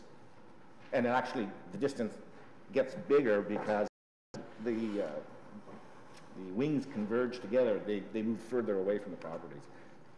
Canoe Bay's proposal doesn't. Okay. Thank you, Madam Chair. Thank you for your presentation. Thank you very much, everybody. Hang on a second, Councillor Brock. I've got a question. First, I want to thank you both. I mean, I know you've been engaged. We may not have agreed on every issue, but I sincerely want to thank you for your engagement and your analysis and your questions. And, you know, we've had some private conversations, and I know the angle that you're coming from, and I really do try to mitigate as best I can to concerns of yours and in the community. You've lived in this community when there was a school there. We've been there 20 years. We know Bayview well when it was there. And for people who don't know, that yellow vertical extension used to be a road. So that, not a road, but a roadway to come off Mooney's Bay Place. That was the main entry point to get to the school. Was in the northwest corner. So even though they had a drop-off zone on Riverside, the main entry point to the school, all the school buses, all the teachers, parents, and it was only wide enough to go one way. So if you were coming in off of Mooney's Bay Place, all the buses you had to wait. My point is, and you've raised concerns about how this proposal may impact you and you think there's going to be negative development. I'd just like to know, when there was a school there with 350 kids, with probably hundreds of vehicles a day going in and out, all the activities that a school has, that must have had some impact on you as well. So how were you able to coexist with the school as your neighbor in that context, which is different than your new neighbors that you're going to have here? And I'm asking that because I need you to articulate why this is going to negatively impact you. See if we can help mitigate that further. Well, the school, first off, was not the height that is being proposed here. That's one. School was further away from my property line. That's two. And the other thing is the school is out at a certain time, which I guess was 2:30, 3 o'clock at the time. So everything was very calm afterwards in the evening. They're not there on the weekends. So on the weekends, it was quiet in our backyard. It was quiet in the evenings. Now, this development, the hustle and bustle that's going on, put the commercial aspect in there as well. It's just going to create even more of a hustle and bustle. There will be no quietness in our backyard whatsoever. Plus just the setbacks, the setback of the townhouses at a very minimum 7.5, and then the building at about 45 meters, and 45 to 50, according to staff report. The school was much further than that. And its height, mass. It's going to be basically, if the committee can picture, it's going to start in the sort of middle of my backyard's neighbor to the west and travel at least 80 meters, so approaching the side of the Canadian football field in length. That's just our profile that's facing us to the north. And the pictures, if you look at the pictures that have been submitted, you can see how dwarfed the rest of the surrounding area is by the development. It's going to stick out like a proverbial sore thumb. In fact, even Canoe Bay's illustrations or pop-up boards show that sort of a picture or a view from Mooney's Bay Place, so on Mooney's Bay Place, how those buildings rise up over and dwarf our residences, like dwarf them. They just rise right up. It's going to be massive. And this, we feel, it's going to have a very, very negative, well, basically it's going to make our backyards unusable. It's going to take that privacy away. Can I have your name for the record, please? I'm Alan Cazell. Alan Cazell. Okay, same name. Okay. Can I ask a question? No. Okay. You can. All right. So no more questions. Thank you very much for coming out. Thank you very much. Next up is Craig Searle, who's the president of the Park Community Association. Isn't it Riverside Park? Good morning, Craig. Good morning. You have 5 minutes. Welcome. Thank you. Good morning, Chairperson Harder and councillors. Thank you for providing me the opportunity to speak to you. As mentioned, my name is Craig Searle, and I'm president of the Riverside Park Community and Recreation Association. We represent approximately 10,000 residents in Riverside Park. I have been actively involved in this process since 2008. The history of this development is well known. The community developed and council approved a concept plan in 2009 with low and medium density and no commercial. The concept plan was seen as a compromise between a possible high density development and something that fit the character and nature of Riverside Park. We knew it could change, but didn't expect such a massive difference or development. In 2016, without any consultation with the people of Riverside Park, the Ottawa Community Lands and Development Corporation changed in secret the community developed council approved concept plan, and I must note one of the mandates of OCLDC is to maximize profit for the city. FEDCO received this report in November 2016. Surprisingly, 5 of the councillors who sit on OCLDC also sit on FEDCO, and we believe this process appears incestuous and the OCLDC governance needs a thorough review. The casualties of this deeply flawed process include the Ottawa Official Plan and the Riverside Park Secondary Plan. Laws and bylaws intended to protect people's interests turn out to be disposable guidelines whenever a developer comes along with the prospect of a major investment. City planning staff work with the developer to come up with a proposal with little or no unbiased oversight. At FEDCO in November 2016, the mayor and Councillor Harder told us it was only a concept plan and they would work with us and our councillor to make sure the community's interests were protected and heard. We are asking you to do that now. We are not against this development. In fact, we have supported 3 other developments in Riverside Park. We are against certain aspects of this development and the process. Even if you support the development, your conscience should lead you to vote no because of this flawed process. The answers provided by staff and their lack of timeliness are not satisfactory. Staff have not listened to the opinions of the residents and have minimized our concerns in the final report to you. The community needs the support of our elected representatives. Secondary plans, which are a part of Ottawa's official plan, take precedence over zoning. The Comité proposal does not conform to the Riverside Park Secondary Plan, where it states future development will be compatible in scale and character with the existing neighborhood to maintain the quiet, healthy, safe way of life. Any changes to the Riverside Park Secondary Plan that are required in order to enable this development should be discussed and made clear to the stakeholders through a separate formal mandatory process. This proposal, as you've heard several times today, has too much density for this site. A reasonable amount of density as defined by CMHC would have 90 units per hectare or 387 units, not the proposed 623. Why does the City of Ottawa not have a definition of medium density? The report made by the city, Marion Similek and Gordon McNair, to FEDCO in October 2016 indicated the key difference of the new plan is the addition of a mixed-use area along Riverside Drive that is proposed to accommodate 2-story construction that includes small-scale neighborhood commercial use on the ground floor with residential on the 2nd story. Canoe Bay originally proposed 2 stories, but has now changed this unilaterally to 3, which contradicts and violates the city's own report to FEDCO. How can this be allowed? Is this legal? We ask you, our elected representatives, to pass a motion to change this back to the originally proposed 2 stories. Density has also been increased along the north side of this development, taking the original bungalows to 2 stories. We ask you to change this back to the bungalows as originally proposed, and also to make the buffer on the north side larger to match the buffer on the east side. These minor changes would be a compromise, would match the original proposal of Canoe Bay, and would go a long way in restoring the community's faith in the process and our elected representative. To sum up, the community is tired of this process.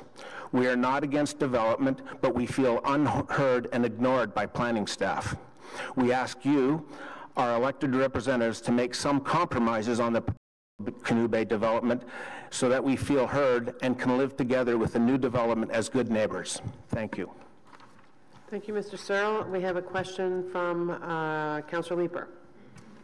Thanks, and it may be better directed at staff, but it arises from Mr. Searle's presentation. How old is the secondary plan for this neighborhood?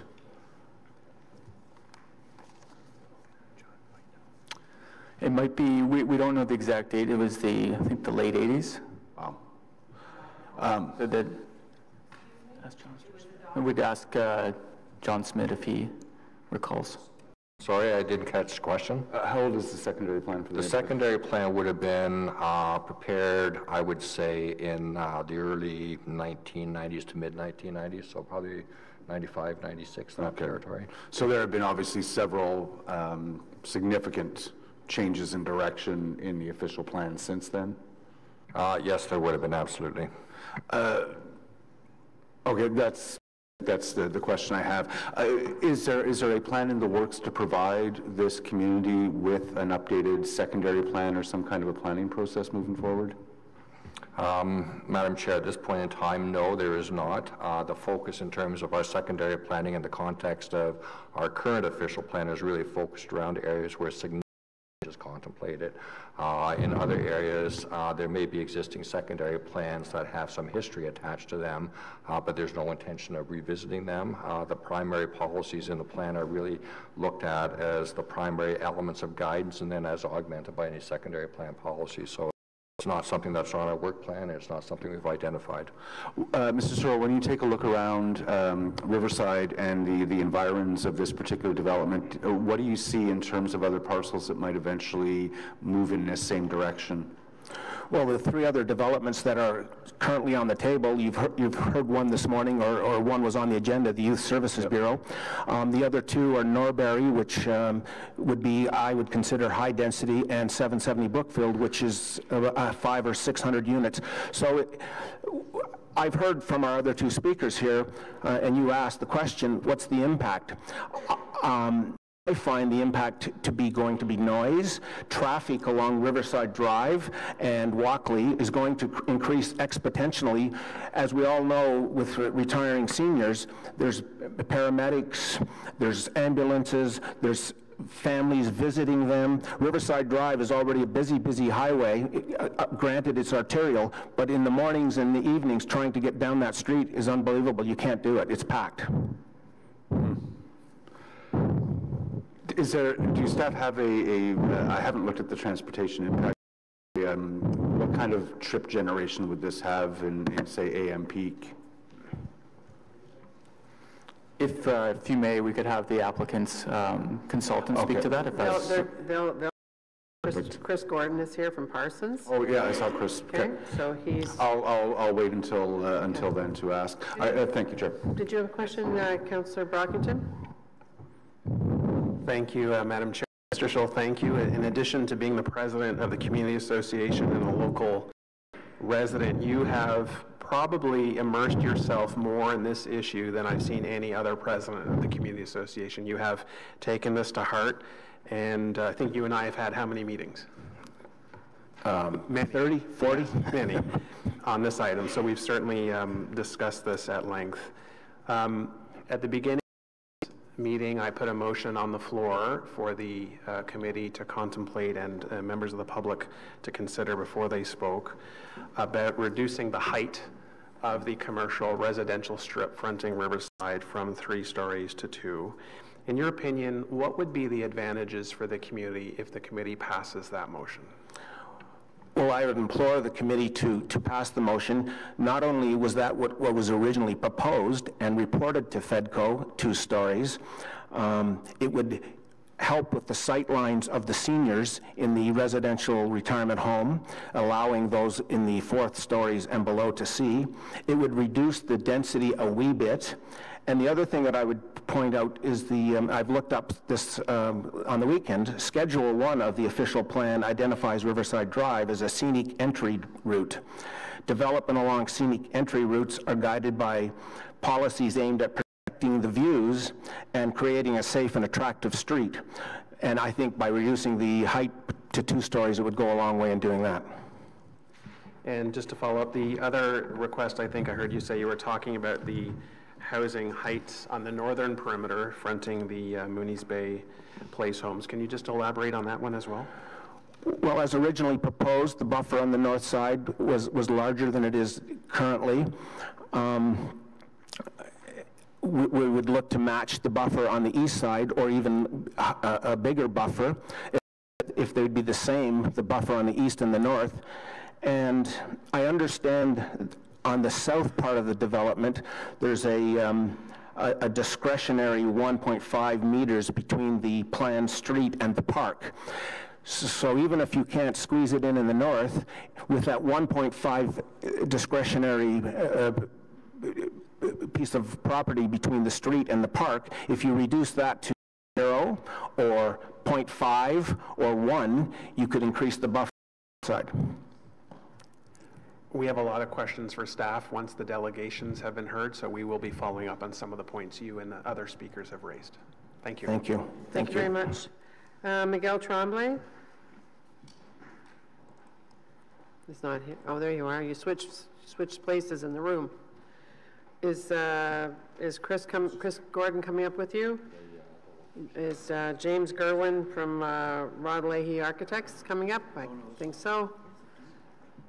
Can you guys all shift one way so that they can sit together?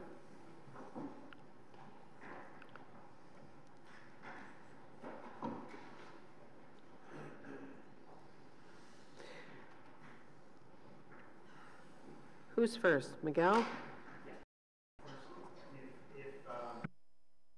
Miguel Tremblay, Photon Consultants. If you don't mind, I may steal some minutes from the other two delegations and maybe save everyone a little bit of time. My intent is not to revisit the staff presentation and have a very detailed discussion on the policies again, but I do want to speak to a few themes, including density, quality of life, certainty, consultation. The city does not define in their official plan ranges of densities. They do that on purpose. The intent is to allow a detailed measure of impacts, determine what the appropriate density is on. You have an over 10-acre property here. There are considerable opportunities to advance the city's desire to intensify on the edge of communities. This is not a parcel that's strategically located within the Riverside Park community, but rather on the edge of it on an arterial roadway, and as you heard, is defined as a scenic boulevard across from a considerable amount of municipal and federal open space in Mooney's Bay Park. The densities are mitigated even further if you look at the typology and the function. This is not a 623 unit project that is exclusively one unit typology. Range of units ranging from bungalow towns, low-rise apartments, retirement home, residential care facility, and apartments within a mixed-use building. These are very different typologies that allow for a complete community that, as you would hear from Chris Gordon, also allow for various peak times in terms of traffic issues and all of those things. This is a very complete community, not a blanket 623 units that share all the same qualities. So it helps mitigate some of the potential impacts, and it creates that diversity of community that the general urban area seeks.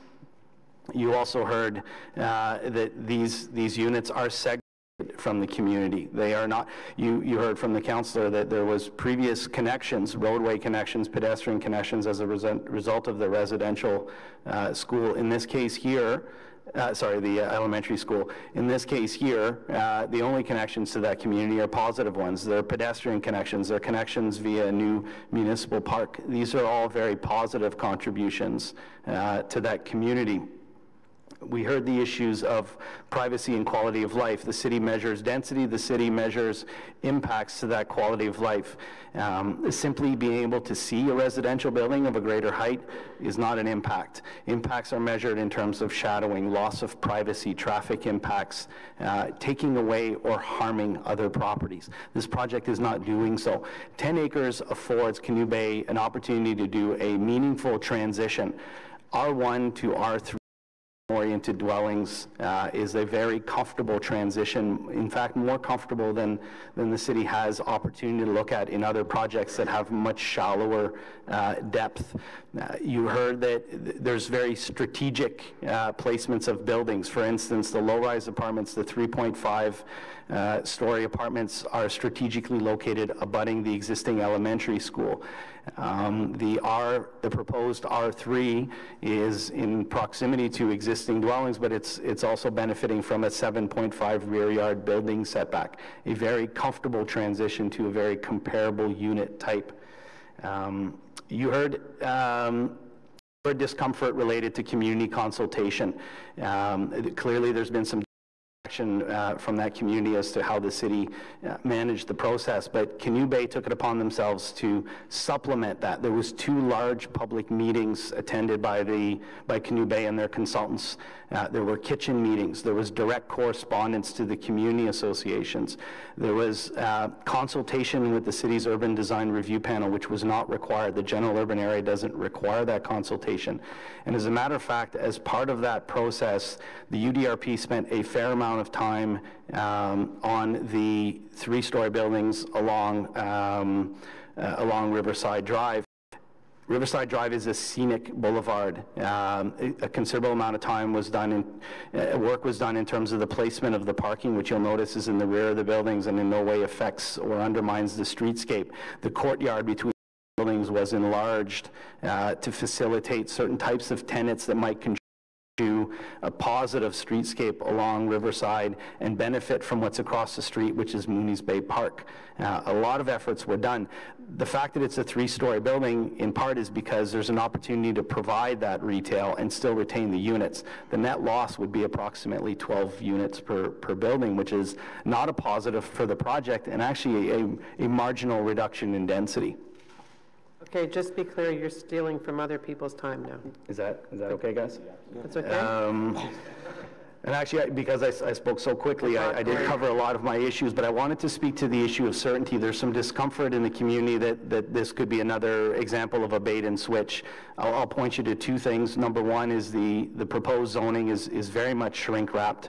It's very specific in terms of unit typologies. It specifically speaks to a home and a residential care building. It goes to great efforts to shrink wrap this proposal, including rear yard setbacks to affirm that there won't be any encroachments. In addition to that, the city is the vendor. There is a purchase and sale agreement. There is language in the purchase and sale agreement that prohibits them from flipping the property, and the city has a buyback clause that if, first of all, they're not entitled to deviate, but if they were, or if they were to sell to someone else who was intending to deviate, the city would purchase the lands back. So clearly this community has been protected from a vision that would not be this one here that was worked out with staff and did benefit from a meaningful amount of public consultation. Did you want to add anything, James? Or? Morning all. James Gorman, I'm the project architect for Rod Lahey Architects, a person I'm sure you're all familiar with. Most of the bases have been covered with respect to some of the comments that we've heard. I think the biggest strategy, certainly vis-a-vis the commercial buildings, is, as Miguel mentioned, we increased the space between the buildings. The initial proposal was actually just one large building. Initially had an access to the underground parking lot along Riverside. It was recommended through UDRP that we eliminate that, and we agreed, so that created a little bit more of a pedestrian-friendly feel along Riverside Drive. It is 3 stories, however, we're stepping the 3rd story back along Riverside to try to minimize that visual impact as people are going down. I think the addition of the signalized intersection is going to have a very positive impact on traffic calming, because for many times during the day, Riverside is essentially a highway. And we've also eliminated the through access out through that tail section to Springland. That was a concern that was brought up quite early on in our process, and just in terms of concerns about drive-through traffic.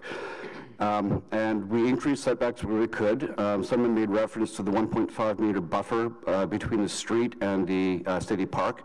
That actually came from a direction from the city because we had looked at the option of trying to increase the setback along the north. However, it was causing too many pinch points. The drive aisles weren't going to be deep enough to satisfy parking for visitors when required.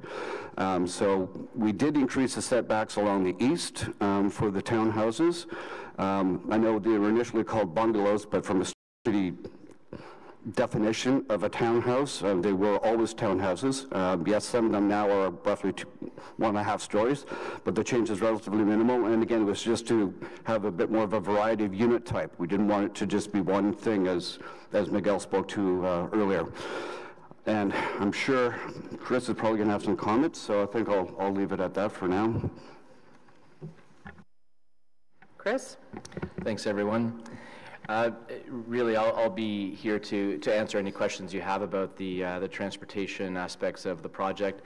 But I will just reiterate what I think everyone has been mentioning, that along the way there were options of having some traffic connection to the rest of the community, and early on in the process the applicant did decide to invest in the concept of only accessing Riverside Drive. And from that point forward, I think the rest of the transportation aspects of the file have been straightforward in that way. So, so I'll leave it at that. Given that I still see time on the clock, I will choose to use it wisely. But revisiting again the issue of transition, just to give you a sense of scale, the separation between the 6-story building, and again, a 6-story building is at the modest end of a mid-rise building category. It is technically the lowest. There's approximately 40 meters separation between the edge of the building and the shared property line. A lot of the existing dwellings are also located about 7.5 to 14 meters off of their rear property lines, because they do benefit from very deep lots. So in terms of a transition, I think there would be a fair amount of councillors on this committee that would rejoice with having that kind of separation between a 6-story building and an existing residential community. And that's what this property affords us. I know there's been comments that the densities are quite high, but this is quite a large property, and especially if you factor in that a large part of it will be dedicated to a new municipal park to try to effect a transition to the dwellings in the condo corporation to the south. It is a very comfortable transition. There was discussion, and James touched on it, that there was a desire to have a common land buffer along some of the perimeter, but the approach was to deepen the lots for the townhouses and the bungalow towns, and if it still retain that buffer, it's just not called out a buffer, but it's very deep single family or townhouse blocks. So I'll leave it for questions. Okay. So we have a number of questions. First, we have a lot of questions. First up is Councillor Blais, Councillor Hubli, Councillor Brockington, Councillor Tierney, Councillor Nussbaum, Councillor Leeper, and Councillor Kadri. Okay, you don't have any? Okay, Councillor Hubli. Thank you, Madam Chair. I want to bring back the topic of the 4 backyards facing onto 1 and get your comment on that. And is there any other property that you've worked on in the city that has that kind of ratio? Because I'm talking to my colleague from the east, and neither one of us can think of any examples of where you put 4 backyards onto 1. Yeah, maybe just a small clarification, and we have some graphics that are maybe a little bit more helpful. The ratio is actually more like 2 to 2.5 townhouses per rear yard. Thinking through maybe some examples closer to yours, the Mattamy subdivision that is abutting John Wood Street in Canada West, for instance, there's existing homes. I don't remember the street to the rear yard. Cadre here, that's his area. Yeah, well, but I know the area. So Mattamy. 2.5, sorry, Miguel. I'll just interrupt because it's going to be a long day, so I'll try to shorten this up a bit. If it's 2.5, that's great. Is there a document somewhere that shows us that? Because clearly the residents believe it's 4 to 1. Sure. So I think it would help Councillor Brockington if we have something to address that. Well, actually this one, James can, if you want, circulate the paper copy there to members of the committee, but I can tell you that having done a lot of Mattamy subdivisions, the stuff in Canada North, for instance, the new lot layout is going to be abutting some existing country lot subdivisions, and the ratio of singles to those country lot subdivisions is probably 2 to 3 to 4. Recall, if you will, new builders are building very narrow lots. I'm sure Councillor Harder has examples of those in suburban communities in Barrhaven where Half Moon Bay is abutting existing communities. That is not an unreasonable transition. Okay, thank you. And Councillor Hubli, you know that in the last few years, the greatest density in the city in new build has been in the suburban communities. Yeah, absolutely. Like we've gone from yeah. 50, 60-foot lots down to 25-foot lots, but this is even smaller than that if it's actually the 4 to 1. So I look forward to seeing their documents and making sure the councillor gets them to share with his residents. So thank you for your answer. Perfect. The document we're intending to circle is this one. It's just maybe if the lights are dimmed, you might be able to pick it up a little bit more. Okay, Councillor Brockington? And then Councillor Tierney. Thank you, Madam Chair. Mr. Tremblay, I think I heard you say, correct me if I'm wrong, that the original buffer that was being proposed which was in addition to the backyards of the new development and the backyards of the existing homes, was eliminated, and the trade-off was deeper backyards for what's being proposed now. My understanding, though, is that those backyards are the minimum requirement of 7.5 meters. So, did I hear you correctly? A couple of points. What I'm saying is that the commitment to provide a good transition through that buffer, recognizing that there's an interest in having a buffer, is articulated through this plan. I think the R3 requires 6, not 7.5. The R1 requires 7.5, but I think what I'm articulating is that there was a commitment to find a unit typology and a depth that actually met the spirit of that intent for a buffer, and recognizing that it's important. So for members of the committee, the original concept plan talked about a buffer. It was not defined whether that would be a private pathway that goes from Riverside around the perimeter of the development into the schoolyard. There was concern about who would maintain it, whether people would hang out there and do nasty things. And even if the buffer was eliminated, which I think there was a willingness of the community to let go of the buffer, as long as we didn't have a minimum sized rear yard for the new homes. They wanted more than 7.5. And that was basically the understanding going back to 2009, was that there would be a normal backyard and some sort of strip. It wasn't completely defined. And so they're getting the base minimum. So if you're concerned about how close your new neighbors in these buildings will be, a greater rear yard setback other than the basic minimum would be appreciated. There is that 1.5 meters in the south. So at the northern tip of the new proposed park, there's going to be 1.5 meters of, let's just say, grass before the road starts. How feasible is it to take some of that land and to add it to the northern part to create a bigger rear yard setback?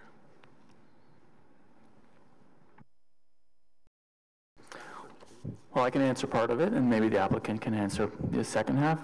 I just wanted to point out that the reason why staff have asked for a 1.5 meter buffer between the drive aisle and the city park is that we didn't want our city park property line to be top of curb, if you will. We wanted room for, we know that road is going to be plowed for snow, and we knew there'd be snowfall on our the snow plowing onto the property, and we didn't want to encumber the park by having a snowbank on city property, so we wanted a little bit of a buffer so snow could pile up along the city park, and that's why staff had asked for a 1.5 minimum buffer.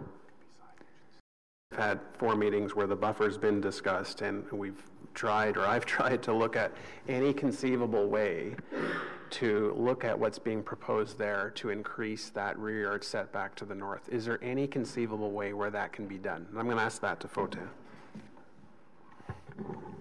Again, the additional 1.5 was to make, recall if you will, street number 1, which is going to be connecting into the signalized intersection, has to be that's the southernmost street, has to be properly designed. That interface with the park is important. I mean, it's the main entrance into the property. So that 1.5, I would say, is more valuable in that specific location than it is on the north property line. I'm trying to be sympathetic, but at the same time, it's hard for me to answer that question, because even in suburban communities that are going in Canada West and Barhaven, the transition isn't even that subtle. Even these rear yards in a Mattamy subdivision is 6 meters. Richcraft is doing 25 and 28 meter deep lots. You know, for an efficient use of land, you start going to that typology and that lot format. I can't tell you that it's not an appropriate transition and that an additional one should be sought. If you look at the overall project, there was some sensitivity there in terms of putting building typologies that are segregated. The 6 are 40 meters away from the rear property lines, and those rear property lines on abutting dwellings are, and I know it's difficult for the community to hear this, but their houses are set back 7.5 to 14 meters off of those property lines in certain cases. So it is a very comfortable, appropriate, reasonable transition. So I don't share your desire to seek additional relief there at the expense of other areas in the plan. Can your client guarantee that the housing heights on the northern and northeastern corner, before you get to the 3.5 stories, will remain either 1 or 2 stories? Yeah, no, I can certainly guarantee that we are not going to be increasing the height of those buildings along there. I just had one quick comment to the 1.5 meter buffer. Another mitigating factor was that we were initially showing street lighting along the southerly edge of that road, and the city wanted us to move it to the north because of concerns that they had of interference between their property and ours. The challenge then became, how do we prevent light from spilling onto the adjacent property, the park? And our electrical engineer came back and said it's going to be almost impossible to get the adequate foot candles that we would require for street lighting while also not spilling onto the park. And so when this 1.5 meter buffer, in fact, I think the city initially wanted 2 meters, if I recall correctly, and we came back and said, look, can we live with 1.5? Are we able to put lights there so we'll mitigate that spillage concern? City staff agreed like this would be the best approach to take. You don't have to rely on our client for that certainty. Area D of the document for the zoning schedule limits the heights to 2 stories, 8 meters. And there's also a separate area A, which is not always typical, but in this case, very prescriptive in terms of the rear yard setback. So I don't think you need to rely on Canoe Bay. You have the zoning. Madam Chair, are employees of Canoe Bay registered to speak, or all questions going through Fotin? Are what? Are any members of Canoe Bay? They are here for questions. The people in the audience? They're registered to speak? I'm not sure whether... They're not registered to speak. Okay, so I will direct my question then to their representatives. They'll be present at the meeting and available to answer questions if needed. They do not otherwise need to speak. Okay, so I will ask their representatives then. The remaining question I have is at every meeting... And who's this question for? To Fotin. Okay. Medium density buildings permit you as an ancillary use to have ground floor commercial retail in them. You look at normal buildings, you can put commercial retail in those buildings in the middle. Why not? Because the commercial residential strips are contentious, and this has been a question that comes up time and time again with our conversations with Canoe Bay, but I want this committee to hear. Why does your client believe it is so much more valuable to have that commercial residential strip fronting Riverside and not incorporate, since those businesses are going to be serving the older adults that live here anyway, and not incorporate those commercial retail enterprises in the base of those medium density buildings?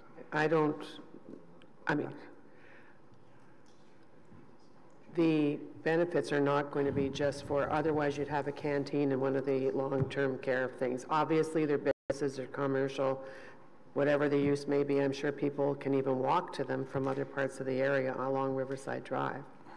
But do you have any comment on that? I do. There's a couple of considerations. Number one, recognizing that Drive is a scenic boulevard and also immediately abutting Mooney's Bay Park. I think there's an obvious synergy, and the range of tenants could be restaurants, for instance, coffee shops, which would have a benefit to those lands as well. Ultimately, you want successful retail space, successful commercial space, and putting it on an arterial roadway goes a long way to that. Yes, those commercial spaces are intended to be a selling feature and an important component of this project, but it also is an opportunity to make an important contribution to the broader community and have them use it as well, especially if they are a range of restaurants and coffee shops. Putting it immediately on Riverside also discourages commercial traffic from coming further into the property. I mean, people are going to be living there, so you want to segregate if you can. It allows us to put the parking for the commercial uses immediately behind the buildings without being too intrusive to the rest of the project. And maybe the last consideration is, you heard that this is largely a seniors transitioning housing and all those things related to to seniors, there's an element of security and privacy. If you can minimize intrusions into that community and contribute to a feeling of safety within the residents, that's important as well. So I personally think the commercial is ideally located on Riverside Drive and not elsewhere in the project. Thank you very much, Councillor Tierney. Great, thank you, and thank you for the presentation. Seems like there's been a lot of discussion, a lot of work put in this, so it's not just you guys bullying your way in here and saying, let's do that. Just a real quick question. In regards to height and height reduction, do you support height reduction? Canoe Bay doesn't. I don't, from a planning perspective, I don't think there's any measure of impacts that warrant us reducing the heights, especially that Riverside Drive is a, 42-meter wide arterial roadway. The proportions are not unreasonable and actually maybe even undersized. What's important for Canoe Bay, though, is if they want to introduce the retail, there has to be a sufficient amount of residential left in the building to make it work. Otherwise, they're just going to build a single-story retail, which is not what the city wants. The city, when given the opportunity, when there are no impacts, when traffic considerations for, take the opportunity and do a mixed-use building and have community-serving retail. Reducing the height would eliminate approximately 12 units per building. So it's a marginal reduction of units for the overall project, but it's a significant enough reduction in each of those buildings to make them unviable from a construction perspective. He loses an opportunity in a scenario where there are no actual visual impacts. Thank you. Thank you. Councillor Nussbaum, and then Councillor Leeper, and then Councillor Cadre. Thank you, Chair. Just a quick question on the diagram. Yeah, on that one that's up. So just to understand a little bit what's happening on the site, the areas just to the west of the buildings, it looks like they're L-shaped. Looks like an area of some kind. What's happening in those areas? What's the idea for what will future residents see in those areas between the commercial plaza and the actual mass of the structure? So I assume you're referring to the courtyards between the two main buildings?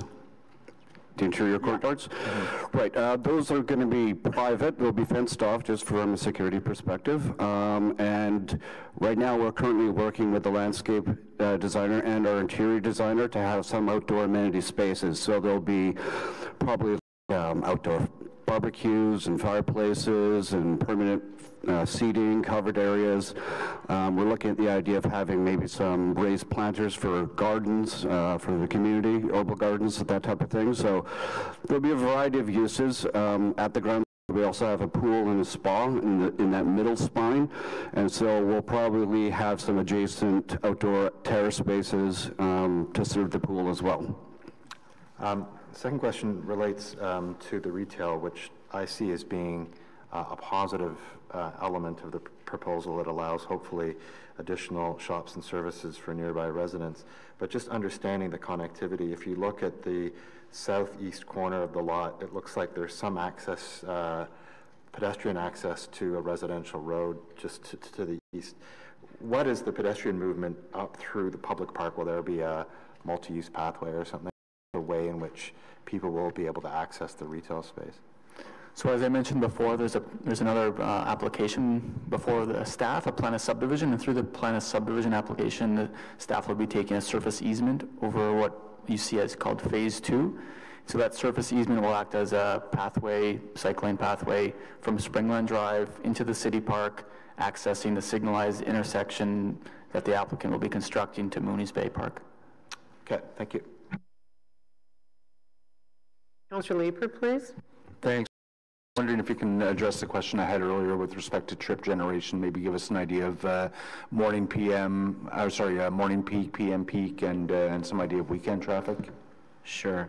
So in fact, while we have some commercial here, the focus that we had analyzed was looking at Riverside Drive during the AM and PM peaks. And the AM, we had in the order of 140 vehicles that would be accessing the road through those two access points, and in the afternoon 170. So and they would be distributed both north and south depending on the type of trip and time frame of the day. Do you know what the volume is currently on Riverside? Yeah, it's up there as far as busy roads in our city go, so it could be anywhere from 1,500 to 1,700 vehicles an hour. Now, one thing is interesting. I mean, I know Councillor Brockington worked on getting that signal there. How will the working of that signal affect traffic flow on Riverside? The RMA for that intersection has been recently approved. Just in terms of backing traffic up further, or? Yeah. So it will operate. It will operate well. Given it's a T intersection, my colleagues, I guess, traffic signals group will ultimately have to time and determine the best operation for it. But based on the analysis we've done at this preliminary level, the level of service at that intersection will be good. And the reason for that is that the spacing between adjacent intersections is in that kind of optimal 200, I think it's 200 to the intersection to the north and 230 meters to the intersection to the south, which again gives, we look for anywhere between 2 and 250 in terms of the ideal intersections. Where is the nearest O-train station? So it is along Walkley, as you get over to the Trillium Line. Is there a route that will take people relatively directly from Riverside to that station? I believe so. We took a look at the transit service just from an existing conditions perspective. So there is a route along Riverside. There is a route along Walkley, and Springland also has some transit service. And our main comment from OC Transpo is that they are looking for a good quality bus stop at that signalized intersection. So as we work through the detailed design, which we've just initiated, we'll be looking to make sure that integration works well and to the satisfaction of OC Transpo. Do you have an idea of what your modal shares would be on this? It's an interesting discussion. So we have used relatively, I'll say, normal modal shares because of this age-in-place type of scenario that we're looking at. We can't go and say, oh, this is a perfect TOD. No, right. It's more traditional. So I can't remember exactly the number, but I think our modal share was kind of in the 25%. Transit modal share was 25%. Again, I think the reason we went that way is to really try to look at a more conservative approach from the perspective of what the effects of car traffic would be on the adjacent area. Right. So as we get closer to developing and OC Transpo is able to then understand what's going to be happening, then the goal would be to adjust routes and of course encourage as much transit as possible. But considering a significant portion of this development will be living to a point where they may not be taking, they may actually be using paratranspo more than some regular OC Transpo routes. So it's a tough thing to isolate it as a community as a whole, but I think overall the opportunities are there to be able to provide the appropriate transit service for different parts of this community. Okay. Yep. No, thank you, Chair. Councillor Kadri. Thank you, Chair. And just a couple of questions in terms of the housing on the north side. So if you can pull that diagram back up. Oh, there we are. Thank you. In terms of the right-of-way coming into the building or coming into the property from the Riverside area, how wide is that right-of-way coming in? And the reason I'm asking the question is I'm just trying to figure out if there's a way to maneuver that smaller in order to give a proper or more of a setback. Is that a possibility? The street width right now is 7 meters. Obviously, it's a fire route access, so we need a minimum of 6 meters clear. From a traffic perspective, given the volumes that we are anticipating, 7 meters was determined to be a good width for the road. Correct me if I'm wrong, Chris. For the asphalt width. Okay, thank you. And in terms of the buffer that is being left behind or in the backyards of 1.5 meters, currently, how much is the depth of the existing homes backing onto that property? Any idea in terms? I know, Miguel, you mentioned a number. Do you know? What's that? 9.5. So Some of the rear yards, I looked at them last night, some of the rear yards are in the 7 to 14 meter depths. The overall lots, well, if this is 40, some of these are kind of pushing 30 meter depths or higher than 30 meter depths. Is that your question, or? Yep. Okay.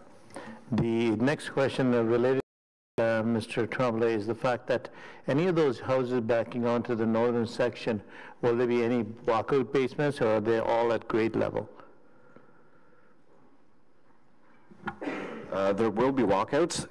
The site slopes down roughly 3.5 feet from the front of the townhouses to the rear of the townhouses, and so the ground floor we'll have a patio or something like stepping down. So yeah, there will be walkouts, but not from the lower level. Would just be from the main level. Okay, but the question then comes back to the height of those homes. In terms of the grade going up or going down, how is that going to affect the backyards of the existing? The height of the home shouldn't affect the existing in terms of privacy, if that's one of your concerns. That's correct. And we will be providing a 6-foot high fence all the way along the northern property line regardless. So I think any privacy views are going to be addressed by those two measures. And then even the height of the buildings will actually act as a bit of a screen in terms of concerns from the main building, Building D community. Given its height of 6 stories, people have expressed concerns about visibility into their backyards, and I think the height of the townhouses will actually serve as a means to screen off any visual access into the backyards, especially because the roofs are pitched, so there'll be a little more than if we went with, say, a flat roof design. All right, thank you. Thank you, Madam Chair. Thank you. Okay, so I think that's it for questions. Now you have questions for staff? Okay, who has questions for staff? All right, just Councillor Brockington. So Councillor Brockington's going to ask questions from staff. You heard 2 motions that he had at the beginning. There's also a technical motion that now Councillor Shirelli will move. Then there's another one. No, you don't need to because it's... Go ahead, Thank you, Madam Chair. First, some questions, and I'll make some comments. Hang on a second. Do you have any questions for Miguel? No, sorry, no. Okay. Thank you very much for coming out. And we have no more delegations? No delegations? No. Just a few questions for staff, and then I'll make some final comments. So I see Mr. Mark is here, and I just wanted to start off. There's certainly lots of questions and comments that have been in the public domain and here today about the original concept plan and how the concept plan gets incorporated as part of this journey. And I just wanted to ask Mr. Mark if he could publicly comment on the record, what does a concept plan guarantee? Madam Chair, I'll start off, and then if Mr. Herwar or Mr. Moore wish to add in, such would be appropriate. Madam Chair, the city does not use concept plans often. When one goes to the official plan, it actually speaks more in line of community design plans, and there's a process through the plan for developing community design plans. A concept plan is, as its name suggests, a thought as to how an area is to be developed, but it is not binding it's not binding on developer. It's certainly not binding on committee or council. It is a program by which one brings forward development applications, but the binding instruments that come out of the concept plan are the official plan amendments and zoning laws, and indeed the site plans and the subdivisions that are subsequently considered by committee, council, and staff based upon where the approval authority lies. Thank you for that. As we all know, we all acknowledge this has been a lengthy process. The community was engaged at the beginning, have been engaged through the process, and certainly engaged with the concept plan. And the use of that concept plan raises expectations because some people believe that the final outcome would adhere to, as best as possible, to that original concept plan. And because the city transferred the authority in 2014 to the OCDLC to basically market and sell this land, there were some constraints or restrictions on what could be done once that happened. Once you have a confidential real estate negotiation, there are some limitations as to the public outreach can go at certain times. And certainly we heard from the community in November of 2016 when this matter came back to give an update to the committee and council about that process. I have concerns with the overall governance of the OCDLC. I have concerns with the local councillor not being able to address the board when the board deals with those matters. Mr. Mark and I have talked about this, and his direction to me is to raise a number of inquiries when this matter comes to City Council at the end of March. And so, Madam Chair, I'm just saying I'm not having a big discussion today about OCDLC governance other than to give notice that when this does come to City Council, I'll be filing those inquiries at that time because that's the right venue for those questions. We do have a 2-story strip mall in the community. It's called the Ridgewood Mall. That's about half a kilometer, maybe a bit further away to the north of this proposal. And it's been part of our community since day one, and we have a very engaged co-owner of that mall who's spoken at FEDCO before and is a real community player. If you're on Riverside, you don't know this mall exists. It's not Mooney's Bay Place, it's the next one. It's called Ridgewood Avenue, and that mall goes through its own cycle of tenants. Certainly it has got some anchors, and it has its share of that have gone in and out, and one of the issues is visibility. And so one question and concern certainly with the visibility of the strip mall, the mixed-use buildings that are being proposed, is how the Ridgewood Mall can let people know. I've certainly spoken to Mr. Smith, and my question is, can I give direction to staff to look at options that are available right now within our sign bylaw for improving signage for the Ridgewood Mall? Is that direction I can give staff and have staff come back to us to discuss at a future date? Chair, we can definitely take a look at it. It falls into another area of jurisdiction, would be with our right-of-way group, but we do have situations where, in fact, we have introduced these directional signs for different facilities. Ones that come to mind are Lansdowne and the AAA baseball park, so it's not unheard of. So we can definitely take a look and see whether or not there is that opportunity and get back to you directly on that, Councillor. I appreciate that. I a real concern, and I think it can be tastefully done and meet, the objectives of that mall, but also respect sort of sign pollution and other concerns that the community may have. But certainly that is something that's been out there. How do you see you coming back with that information? I think we would report directly back to the councillor. I don't think we have to go through committee. If there is an opportunity, we'll advise and the councillor can pursue. That's great. That's good. Yep, thank you. Thank you. To Mr. Moore, if I can, and Mr. Haywire, again, Mr. Tremblay answered questions just about guarantees to the community. The concerns are about, well, we have got a vision here. What happens if something goes wrong? What if the plan changes? What happens if there's a new owner? I know there's some conditions in the ultimate contract, but the general zoning along Riverside permitted multiple uses that the community doesn't want to envision. Can you just describe what type of restrictions that are embedded in the zoning that will allow what we see and not allow multiple other opportunities? The zoning restricts several uses within the mixed-use zone. So the GM zone has restrictions of animal hospital, apartment dwelling, mid-rise, diplomatic mission, funeral home, shelter, stacked townhouses, technology industry. Those are the uses that we've pulled out and restricted from the GM zone to leave in the uses that are more conducive to community commercial. Further, through the zoning, we've put in the height schedule we're proposing.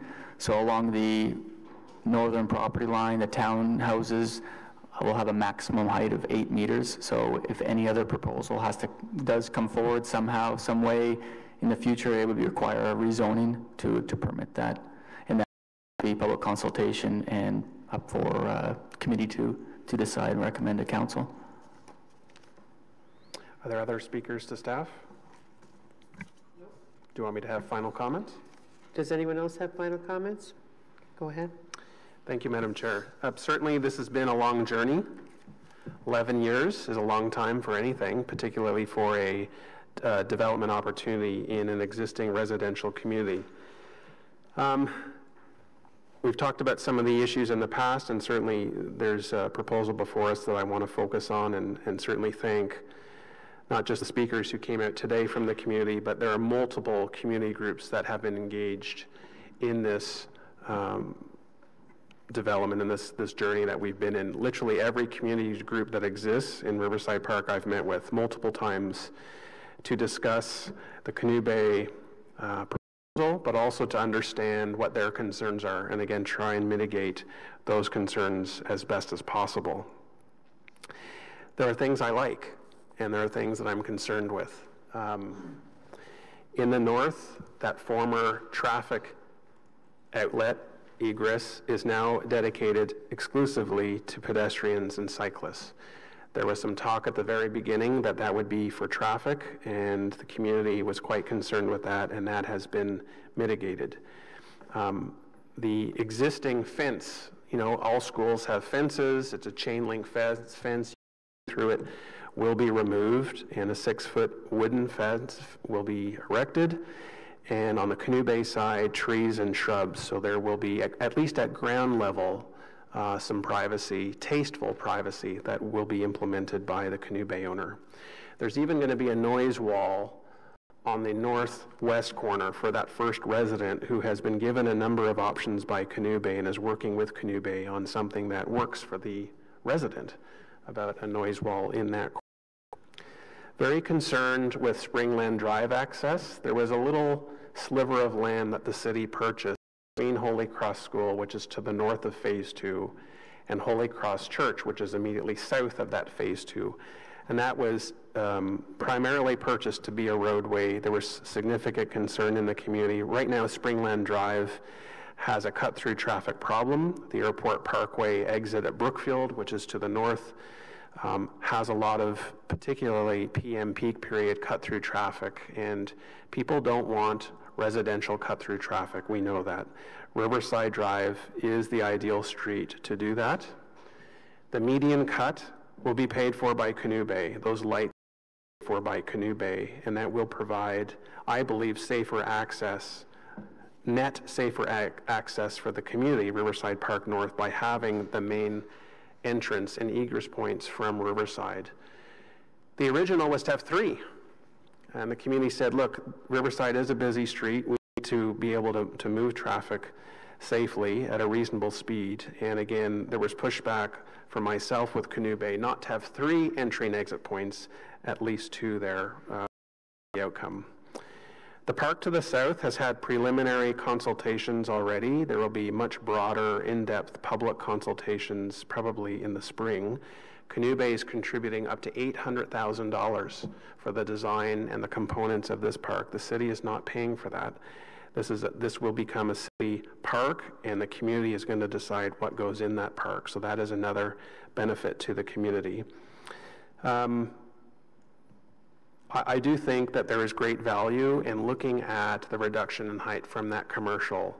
It was originally proposed by Canoe Bay to have 1 floor of commercial retail and then 1 floor on top of residential, and that was changed much later in the process to 3 floors. The overall net benefit may not be significant when you're looking at a 623, 24 unit development, but this committee can send the right direction or the right message to the community by approving my motion. It is not a perfect development. There are no perfect developments. And there were other developments, as we learned once the OCDLC publicly released the other bids, which they kept confidential for quite some time. But really, my focus has been trying to work as best I can. I do believe there's some very, very fair questions about density, and why doesn't the city not just have height caps for its different classifications of density, but also unit number ranges? I think that's a very fair question, and we've heard that Canada Housing and Mortgage has that, and I know that staff are looking into that as well. I must also say that there are members of the community who support this proposal. There are members of the community who have become a widow or widower, who are living in their home, have lived in their home for decades, and are ready to downsize. And there are limited opportunities, particularly in Riverside Park, where they can go. There are a number of people who want to stay in the community and think that this could be an option for them. And there are a number of people in the community who talk about the lack of commercial retail in the community. I will acknowledge that. And it's good to have communities where you can walk to something and not have to get in your car and leave Riverside Park for a service or goods that you need for your family.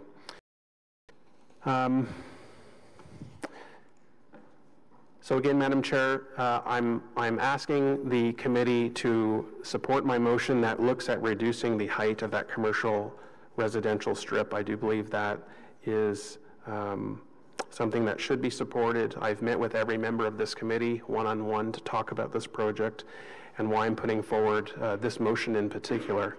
And I appreciate the debate and discussion we've had at this time. Thank you. Thank you, Councillor. So we do have a technical motion, which now that Vice Chair Tierney has had to leave for half an hour, it's going to be moved by Councillor Shirelli. Yeah. Councillor Shirelli, do you want to introduce it? Yeah, thank you. Moved by myself. The technical motion to correct the staff report to properly identify the subzones for both the R3 and R4 zones, and that no further notice be issued under the Planning Act. Okay, thank you. So now we have the first motion that we'll deal with is reduce the height of the mixed-use building from 3 to 2, which was, no, we're going to do it in the order I'm telling you. That's the new one. So the new one, the first one, is Councillor Brockington's motion to reduce the height of the mixed-use building from 3 to 2. Pardon? Yeah, I'm ahead of you. Okay, so on 3 to 2. So we're going to have the yeas and nays have been asked for. Councillor Blais? Yes. Councillor Brockington? Yes. Councillor Shirelli? Yes. Councillor Cloutier? Yes. Councillor Hubley? Yes. Councillor Leeper? No. Councillor Nussbaum? No. Councillor Kadri? Yes. Vice Chair Tierney and myself, no. So 1, 2, 3, 4, 5, 6 to 3. On 3 to 2. The second motion is to replace the report recommendations with revised recommendations to separate out the vote on the parkland, institutional, and residential portions of the mixed-use building. This is where you want to vote against the commercial ability at all, right? Is that what your purpose is? I'd like, for me, a separate vote on 2A, and the rest I'm willing to vote on as a whole. Okay, so 2A, this is to eliminate the commercial use at all. Yeas and nays, Councillor Blais? No. Councillor Brockington? Yes. Councillor Shirelli? No. Councillor Cloutier? Councillor Hubley? No. Councillor Leeper? No. Councillor Nussbaum? Councillor Kadri? No. Councillor Me? No. That is 1, 2, 3, 4, 5, 6, 7, 8 to 1.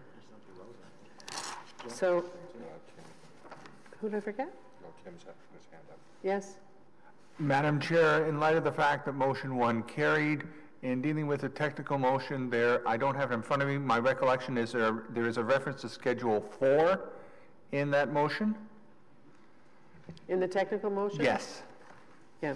And all I would suggest, in light of motion 1 carrying, is that the words "as amended" be included after Schedule 4.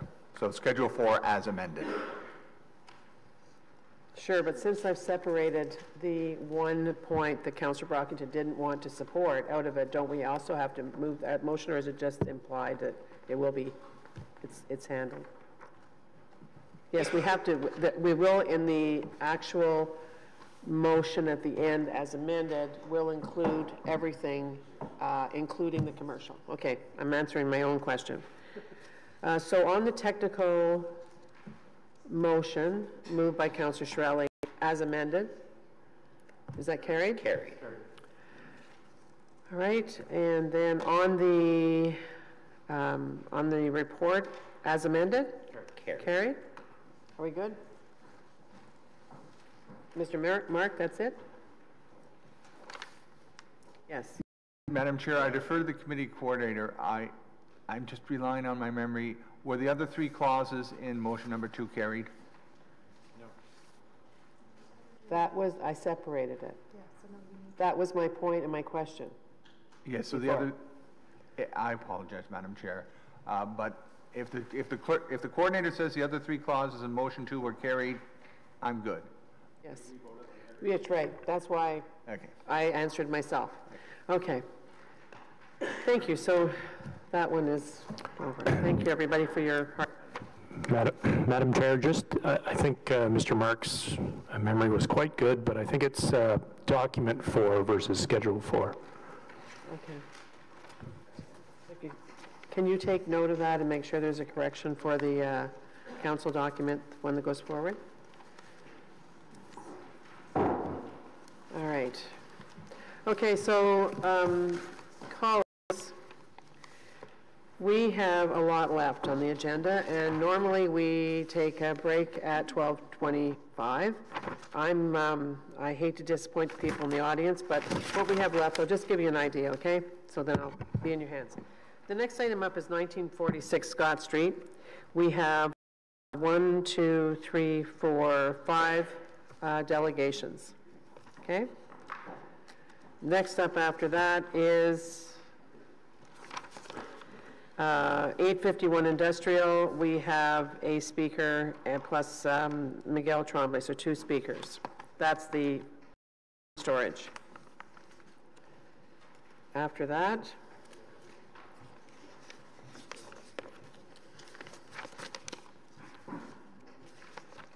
we have the site alteration bylaw, where we now have 3 speakers.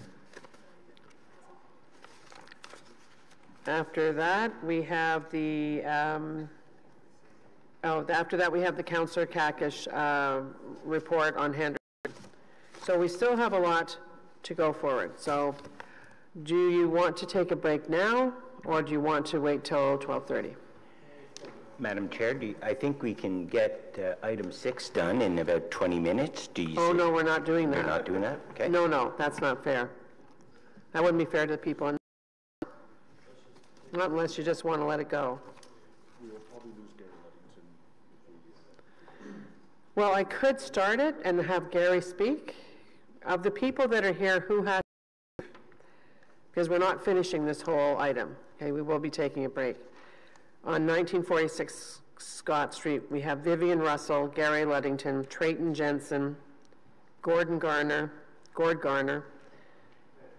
and Brian Casagrande from Foten, which I'm sure you're going to hang around, Brian. So Vivian, can you stay until 12:45? Thank you. And Gary, can you? Thank you. Okay, so there you go. We're going to take a break now, and we'll be back at 12:45.